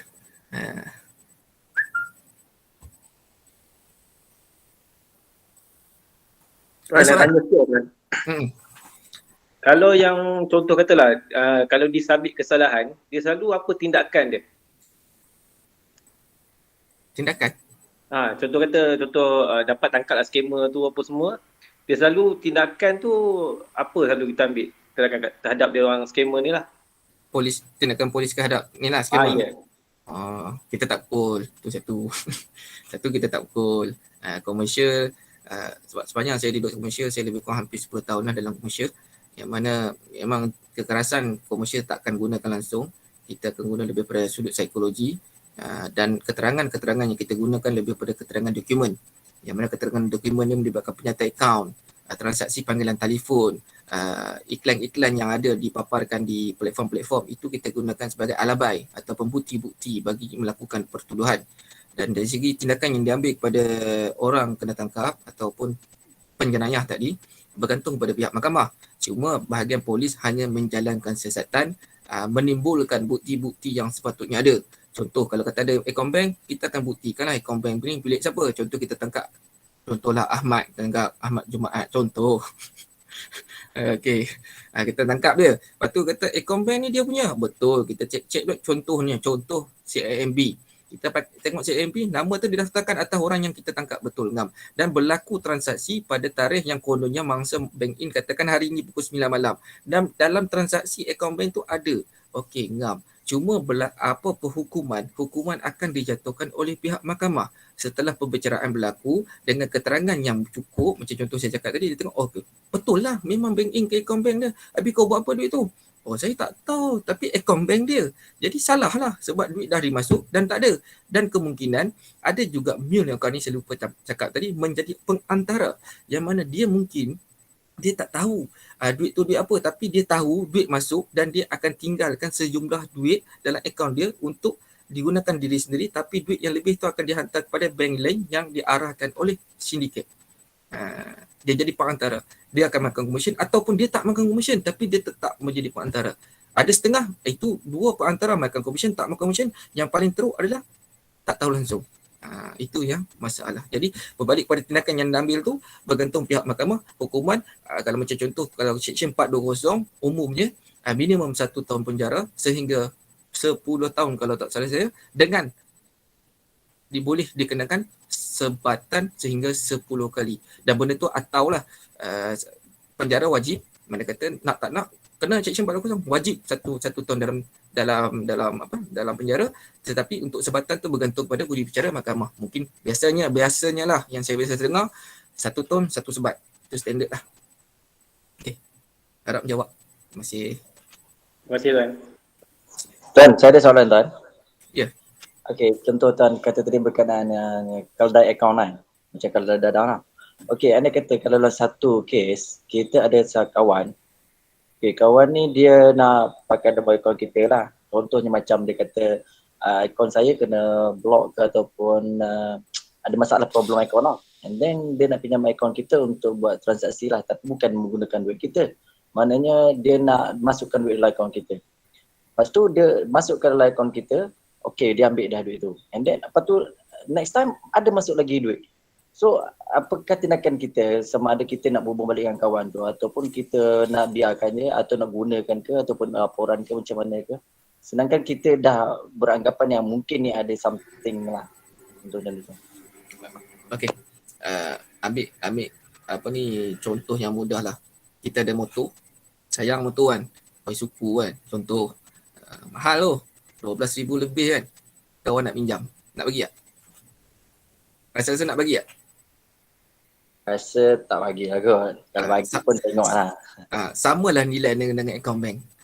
Sebab dia punya risiko saya dah cerita tadi terlalu tinggi. Jadi bila terlalu tinggi, unless lah contoh kalau macam yang kita kenal dia macam contoh, aku nak bank in kat aku ni tapi memang kita tahu dia tak ada account bank. Kita bagilah. Ataupun contoh yang paling mudah mungkin nak pinjam account untuk transfer tu saya tak apa setuju. Tapi yang paling mudah adalah contoh kita nak melakukan pembelian. Kita tahu dia nak beli, wait ni aku akaun aku sikit ni, kau boleh tak transferkan ke ni Shopee punya, tapi Shopee lah contoh, ataupun dia contoh dia tunjuk Facebook, aku nak beli barang ni tapi ni aku ada cash, kau bayar dulu kat aku boleh? Tolonglah macam tu, tak ada masalah. Tapi kalau melibatkan sesuatu yang kita rasa kurang boleh dipercayai, jadi elakkanlah. Macam contoh, aku nak pinjam kau punya motor nak pergi masjid. Masjid contohnya lah, tengok muka pun ya ke masjid. Macam tu lah orang yang nak datang pinjam account bank untuk something. Kalau betul semua orang layak memiliki account bank, kenapa dia tak nak ada account bank? Saya sendiri ada 7 account bank, duit dia tak ada. Contoh macam tu lah. Okay, jadi tak perlu kita kena ambil tanggungjawab ke atas apa yang kita miliki. Macam kita punya rumah, orang ni nak masuk boleh? Tak boleh. Kita punya kereta orang nak pakai boleh? Tak boleh. Account bank pun macam tu lah, dia punya ownership tu kita kena jaga dia. Kalau kata terpulang, nak bagi, tapi kena tangkap, jangan marah. Harap jawab. So kalau daripada kes macam tu, sebaiknya kita tak payah bagilah akaun kita untuk buat sebatas transaksi walaupun individu tu kita baru kenal lah. Macam tu lah kan? Sebaik-baiknya itu, kita elakkan menjadi mangsa dalam keadaan sedar atau tidak sedar. Sebab itu akaun kita. Itu yang saya boleh cakap. Sebab ada setengah datang macam nak bagi sangat, nak bagi-bagilah. Susah sangat. Sebab akaun sendiri kan, macam contoh orang nak datang pinjam duit lah. Aku tak ada duit pinjam 200. Nak bagi tak? Terpulang lah. Cuma risiko dia faham-faham lah bila pinjam ni. Nak menagih balik duit tu, macam tu lah sama je dengan, cuma risiko dia berbeza lah. Tapi macam tu lah dia punya impact dia tu. Impact dia akan datang mungkin pada waktu tu, tengah seronok, tengah suka, tengah sayang mungkin, ataupun tengah percaya, kita bagi segala-galanya. Macam contohlah, tak apa abang rekod dulu, esok-esok abang padam. Abang janji abang padam. Contoh, faham kan tuan? Faham tu insyaAllah jelas. Okey tuan, satu lagi tuan, soalan. Berkaitan dengan pinjaman duit lah, macam tuan dah sebut tadi berkaitan dengan pinjaman, nak pinjam 200 setakat kita nak bagi kan. Okey tuan, dalam satu situasi, ini dah melibatkan banyak tawaran. Contohnya, kalau kawan yang kita kenal, dia pinjam duit kita, and then dia kata nak bayar dalam masa tertentu lah, contohnya dalam masa kurang pada 3 bulan, dia akan jelaskan ke semua pinjaman lah. Dan sampai sekarang dah melebihi pada 2-3 tahun dengan jumlah yang agak tinggi, dia masih tak selesaikan apa-apa bayaran pada kita. So boleh tak kita buat apa-apa tindakan pada dia? Itu adakah termasuk dalam tindakan penipuan ke? Dia pinjam kawan-kawan lah ni kan? Tengok dah, macam tu lah. Okay, pinjam kawan-kawan ni susah ni. Nak tagih dia balik susah. Sebab satu, berbalik pada realiti, kalau kes pinjam personal atau member kepada member ni, selalunya tiada siasatan dibuka dan kita akan nasihatkan untuk ambil civil case. Berarti kita saman, tapi masalah dia dalam jumlah yang kecil. Bila jumlah yang kecil macam melibatkan tak sampai 1,000 ataupun mungkin sampai 5,000 pun, kita boleh pergi pada tribunal pengguna. Yang mana tribunal pengguna boleh mewakili kita bagi kes-kes yang melibatkan kerugian tidak melebihi RM50,000 kalau tak salah saya. Yang selain pada itu, kita ada juga YBJK yang akan mewakili kita dalam kes-kes tribunal pengguna ni lah. Itu solution yang ada. Tapi kebanyakan bila orang dengar tribunal pengguna, YBJK apa tu? Terus tak jadi. Terus tak nak buat sebab takut proceeding ni, sebab kebanyakannya berbalik pada basic lah knowledge. Yang mana kita dengar benda-benda ni, agensi-agensi tu kita tak familiar, kita tak biasa, kita takut nak pergi mana, alamat tak ada, nak jumpa dengan siapa tak tahu. Lepas tu lagi satu mungkin kerugian tu kecil, mungkin pada dia besar, mungkin 500 besar tapi kita pergi kecil sebab kita kaya contoh. Jadi dia nak pergi tu dengan minyaknya, dengan nak parkingnya, naik atas turun bawah, makan hari semata-mata untuk dapatkan balik. Macam dia rasa tak value dan sebab tu kebanyakan tindakan tidak diambil. Apapun berbalik pada realiti, nak bagi pinjam boleh, tepuk dada tanya iman. Kalau rasa dia boleh bayar, teruskan. Kalau rasa tak boleh bayar, terpulanglah sebab benda ni realiti kehidupan yang berlaku. Susah nak cakap, ada yang bayar. First mungkin bayar, second tak bayar, third bayar. Susah tak bayar sebab dia pun ada pesan surut kan. Time dia ada duit dia bayar, time tak ada duit tak bayar. Tapi terpulang pada kita, kalau kita kenal dia, kita yakin dengan dia, teruskan. Kalau tak yakin, tak perlulah. Sebaik-baiknya bagi saya senang kan, janganlah. Cuma elakkanlah kalau dia tak pinjam dengan kita tu, elak, jangan sampai dia pergi alung lah. Takut macam contoh ada juga kawan-kawan yang pinjam dengan saya, macam contoh nak beli pampers anak apa semua. Bagi saya kalau pampers anak tu saya takkan bagi. Mudah je sebab kau tanggungjawab sebagai seorang suami, sebagai seorang ketua keluarga, by right kau dah buat preparation benda tu. Dan sepatutnya tak perlu ada istilah pinjam duit, melainkan macam contoh, aku accident lah, nak repair kereta, tu mungkin boleh. Tapi berbalik pada realiti, ada insurans kan, kita mesti cari excusesnya. Kena bijak lah nak mengelak daripada orang nak pinjam. Macam nak buat ni, aku nak buat rumah dah, kalau tak ada duit janganlah buat. Simple je. Tengok poket sendiri lah. Kalau kita tak mampu, janganlah. Harap jawab. Kan dekat mesej ada soalan tadi berkait dengan kereta Singapura tadi. Dia tanya, berhubungan perkara dia tanya tadi, ada tak laporan polis yang dibuat berkaitan kereta scrap Singapura ni? Ada. Untuk makluman kereta scrap, saya ada buat projek lah. Banyak juga projek. Tak boleh lah share semua kan. Okay, apa yang kita buat ada kereta taping. Yang mana kita tengok daripada, tapi ini bukan dia scrap. Dia cakap scrap Singapura. Tapi apa yang kita dapati adalah bukan scrap Singapura. Adalah kereta yang lari daripada bank. Kereta piang kita panggil. Okay. Istilah dia guna kenal scrap car. Piang. Bukan dalam Facebook dia tulis kereta lari daripada bank lah, ataupun kereta Singapore scrap car, lebih kurang macam tu lah. Yang mana kita telah berhubung dengan dia melalui Facebook, kononnya dia buat tawaran melalui Facebook dengan beberapa unit kereta, dan bila kita deal, itu kawan saya lah menyamar kononnya nak jadi pembeli. Kita deal dengan dia, okey bang ni berapa, okey ni kereta ni lari bank, berapa? BMW 30,000, nak? Murah oh. Sangat murah, ada 20,000, ada 15,000. Kita pun dengar, tapi time tu kita buat collection jugalah. Okay, untuk beli kereta tu, dan kita deal, memang jadi. Kita WhatsApp apa semua, okay deal abang nak jumpa kat mana ni, okay sekian-sekian tempat, sekian-sekian tarikh, jadi. Kita pun dah ready strike team kita, yang bila kata dia turun, kita pun turun. Tapi pembayaran tu dia minta awal. Kita terpaksa bank in dulu. Tu yang kita dah, kalau dia lari ni, mampus lah duit 10,000 juga tu, duit projek kan. Tapi tak apalah, kita kata sebab untuk pastikan kejayaan, kita nak yakinkan kita ni adalah pembeli, kita bayar kalau tak salah dalam 15,000 sebahagian lah. Lagi sebahagian kita akan bayar bila berlaku penyerahan.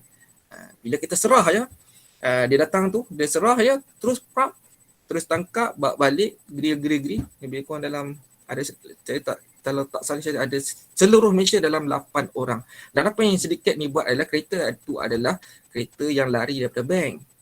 Bila kereta ni lari daripada bank, dia tak bayar, dia jual. Atas jual.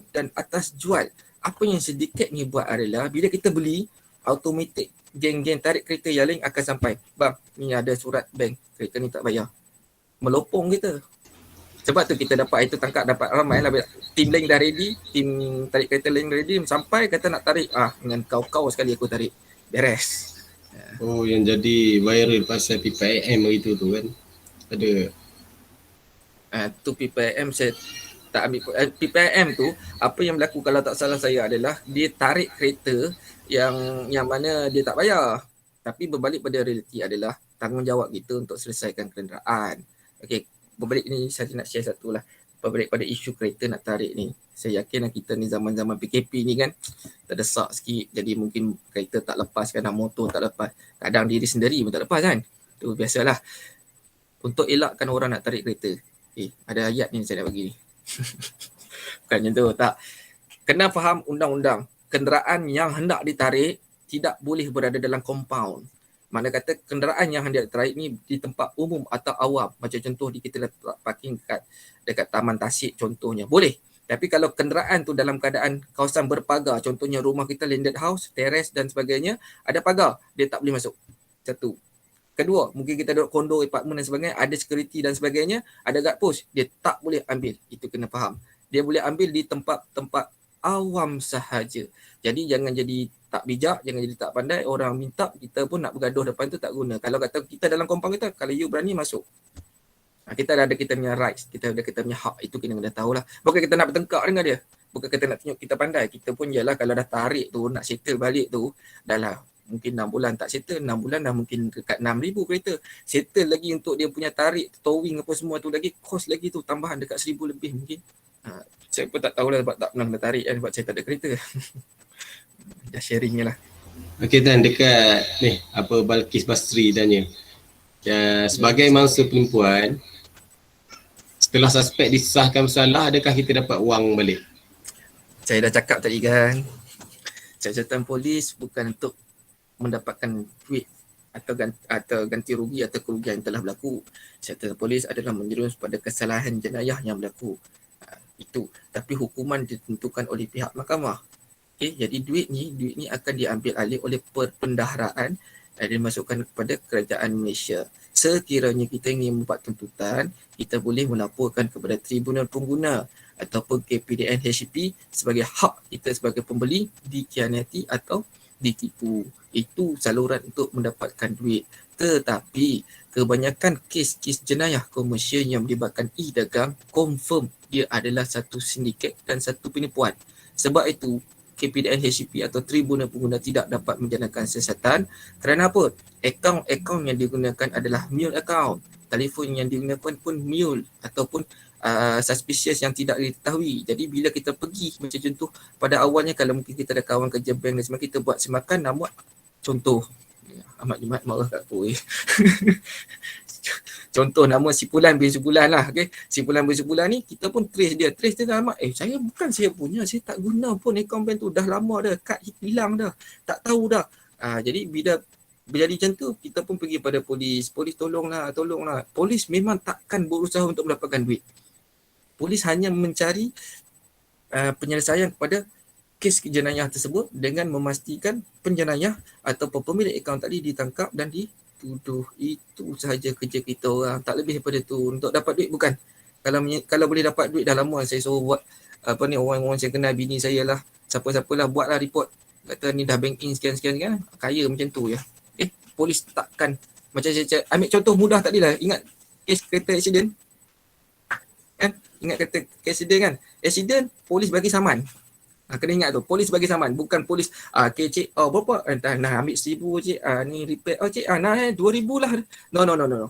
Polis tak buat macam tu. Nak settle tu, insurance. Sama dengan duit kita ni, nak settle tu, set saman sivil. Mungkin saman sivil boleh dibuat selepas kes berlaku pertuduhan dan kita minta suspek tu ataupun penjenayah ataupun orang yang kena tuduh tadi, setelah disabitkan, kita boleh filekan satu kes di mahkamah meminta membuat tuntutan kerana akaun bank dia yang digunakan. Jadi kita tuntut balik duit yang telah dimasukkan untuk dibayar balik kepada kita melalui kes sivil. Tapi setelah kes siasatan jenayah dilakukan dengan pertuduhan. Harap menjawab. Terima kasih. Okay kan, ni mungkin last kot ni. One Miss Nariza. Dia mungkin nak share ni, saya baca ni. Dia kata macam ni. Saya pernah kena duit dalam akaun tiba hilang 1K. One Miss Nariza. Okay. Betul, alhamdulillah dapat semula transaksi daripada luar negara. Tanya bank, tak sure macam mana. Apa pandangan tu Allah? Kata dagang ni dah lebih dagang. Tak ada masalah, kita berkongsi. Okey, mungkin makluman tuan-tuan dan puan, software ataupun apa-apa yang disediakan oleh pihak perbankan kadang-kadang pun tak safe. Tuan-tuan dan puan pernah dengar kan apa ni, bank-bank tertentu ya, Rimau pun ada masalah, Sotong pun ada masalah, saya takkan sebut saya lagi bahas masalah. Masing-masing ada masalah dan bila 2019 kot. Ada satu kejadian yang berlaku di Malaysia yang mana ada seorang suspek ni, kita panggil suspek lah, dia ada satu kad ATM. Ada lupa nama bank Indon tu. Kad ATM Indon. Tapi apa yang berlaku, dia cucuk di kad ATM Rimau. Ini just sharing Rimau. Dan keluar duit. Keluar duit tu pula bukan sikit tuan-tuan dan puan.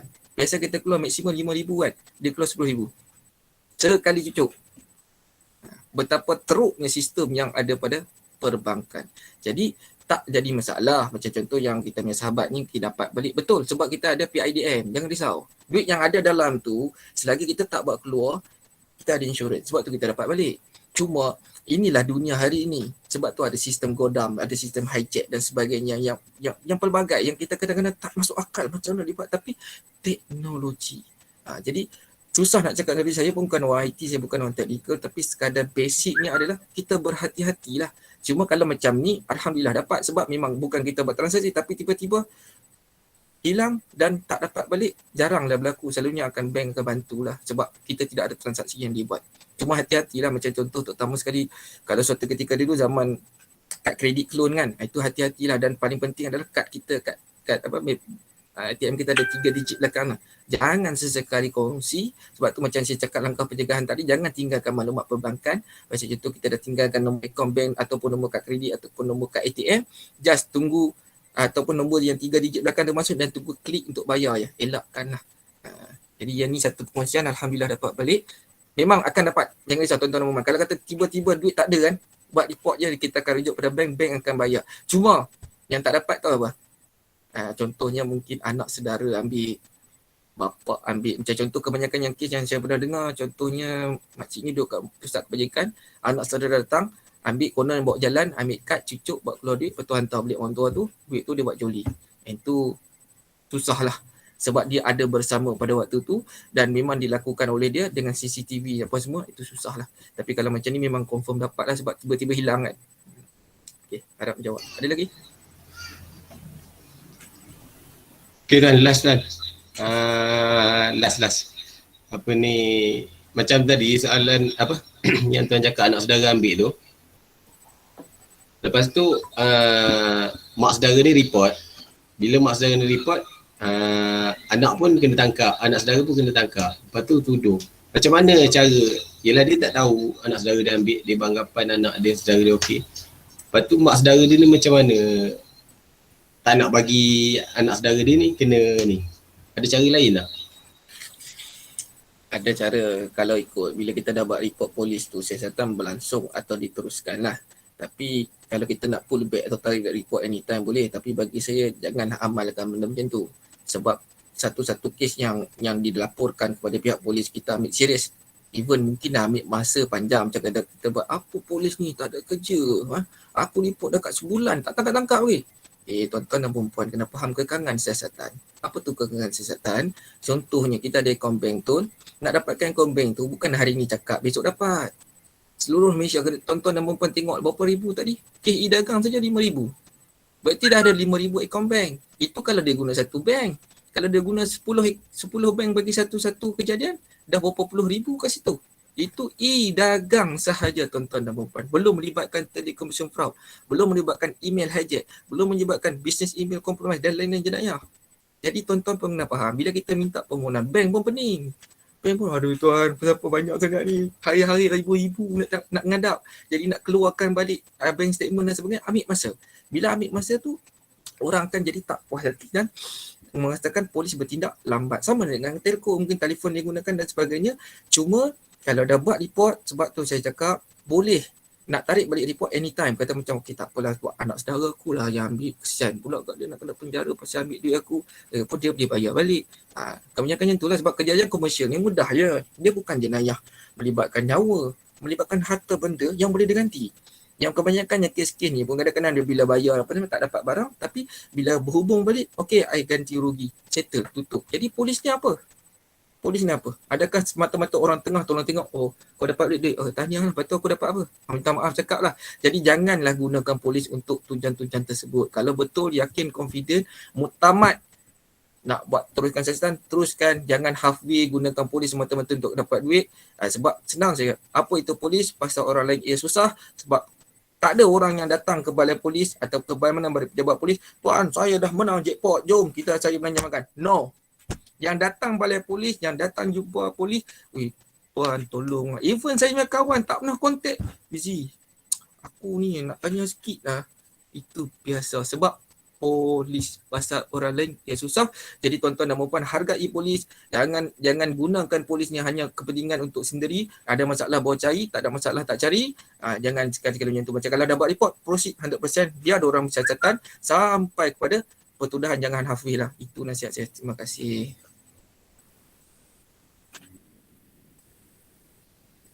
Ada lagi?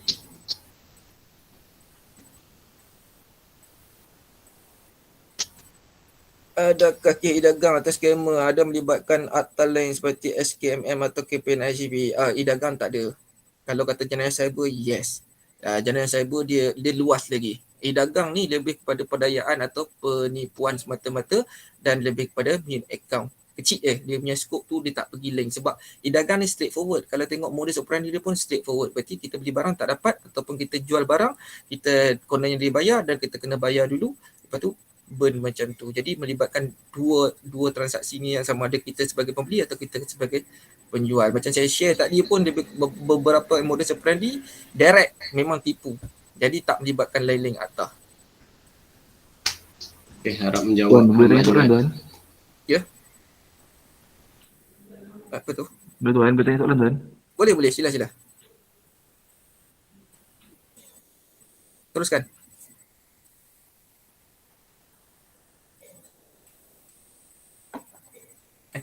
Diam ya. Mic tutup tu Hisham. Mic tutup.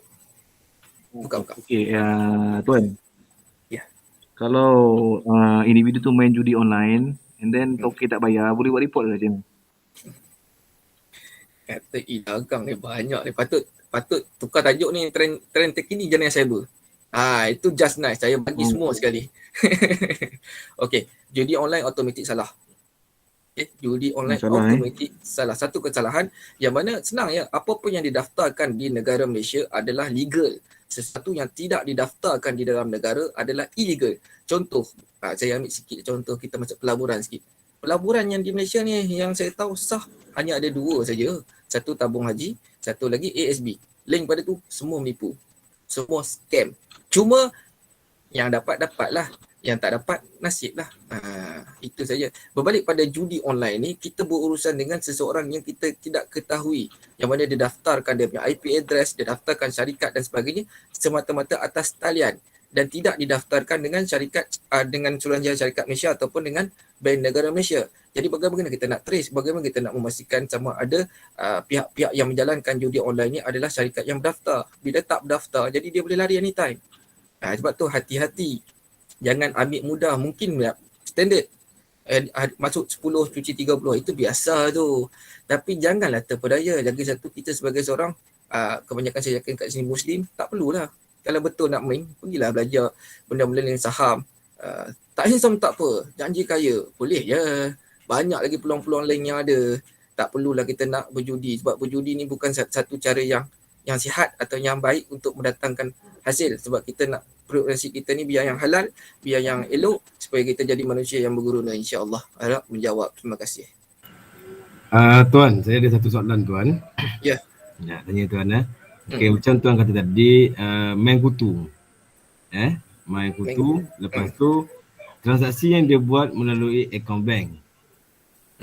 Okey, bila buat melalui akaun bank, lepas tu bila dah buat transaksi tu, orang tu lari. Ibu kutu tadi tuan. Ibu kutu Kejar. Jadi bagaimana, adakah yang diketinggal sebagai e-dagang ataupun dia lebih kepada jenayah-jenayah lain ke seperti terancam dan sebagainya? Bukan e-dagang. Kalau kutu, kita ada satu peruntukan undang-undang atau kutu. Cuma bukan atau kutu atau apa, tapi melibatkan kutu ni lah, dan ianya menjadi satu kesalahan. Kena jelas kat situ. Jadi bila kata main kutu, ya automatik salah. Automatik salah. Saya tak ingat atau apa. Sebab saya kat rumah kan tak ada buku kat ni. Minta maaf. Tapi memang bukan bawah Hamla. Dia ada atau memang atau kutu tu sendirilah. Berarti kita tak boleh menawarkan untuk buat collection walaupun dia tidak ada interest, walaupun dia memang setakat suka-suka kita kawan sama kawan, tapi ia adalah satu kesalahan di bawah peruntukan undang-undang. Dan kebanyakannya orang tak tahu, dan dengan harapan kita dapatlah, tapi kebanyakan ibu kutu ni kalau kita percaya, okey saya pun main kutu, salah, tapi bila sejak tahu peruntukan undang-undang tu tersedia, memang saya tak main lah. Even benda tu bagus, macam contoh kita beli barang main kutu, ataupun kita kutu simpan-simpan tu tunggu turn ambil, tapi automatik jadi satu kesalahan. Jadi elakkanlah. Walaupun benda tu bagus, elakkanlah. Kalau simpan bank je lah, susah-susah simpan kat saya je. Okay, harap jawab. Terima kasih.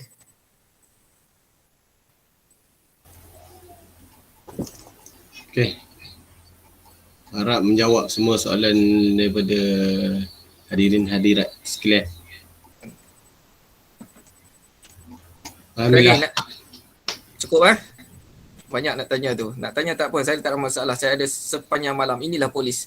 Malam-malam pun bekerja, tak ada masalah untuk tuan-tuan dan puan. Saya harap jelas, saya harap faham apa yang saya share hari ni. Mungkin tak dapat 100%, mungkin tak dapat 70%, tapi at least bawa baliklah 10 ke 30%. Mungkin yang paling penting yang saya share 4 kaedah langkah penjagaan, macam contoh nak semak mule account, nak dapat WhatsApp dan talian hotline tadi, share dengan sahabat-sahabat, kawan-kawan yang lain, supaya kita kurangkan statistik, supaya kita tak menjadi mangsa, supaya kita well known, well prepared, well knowledge, supaya kita insyaAllah tak menjadi mangsa seterusnya. Masuk yang saya cakap, saya sendirilah.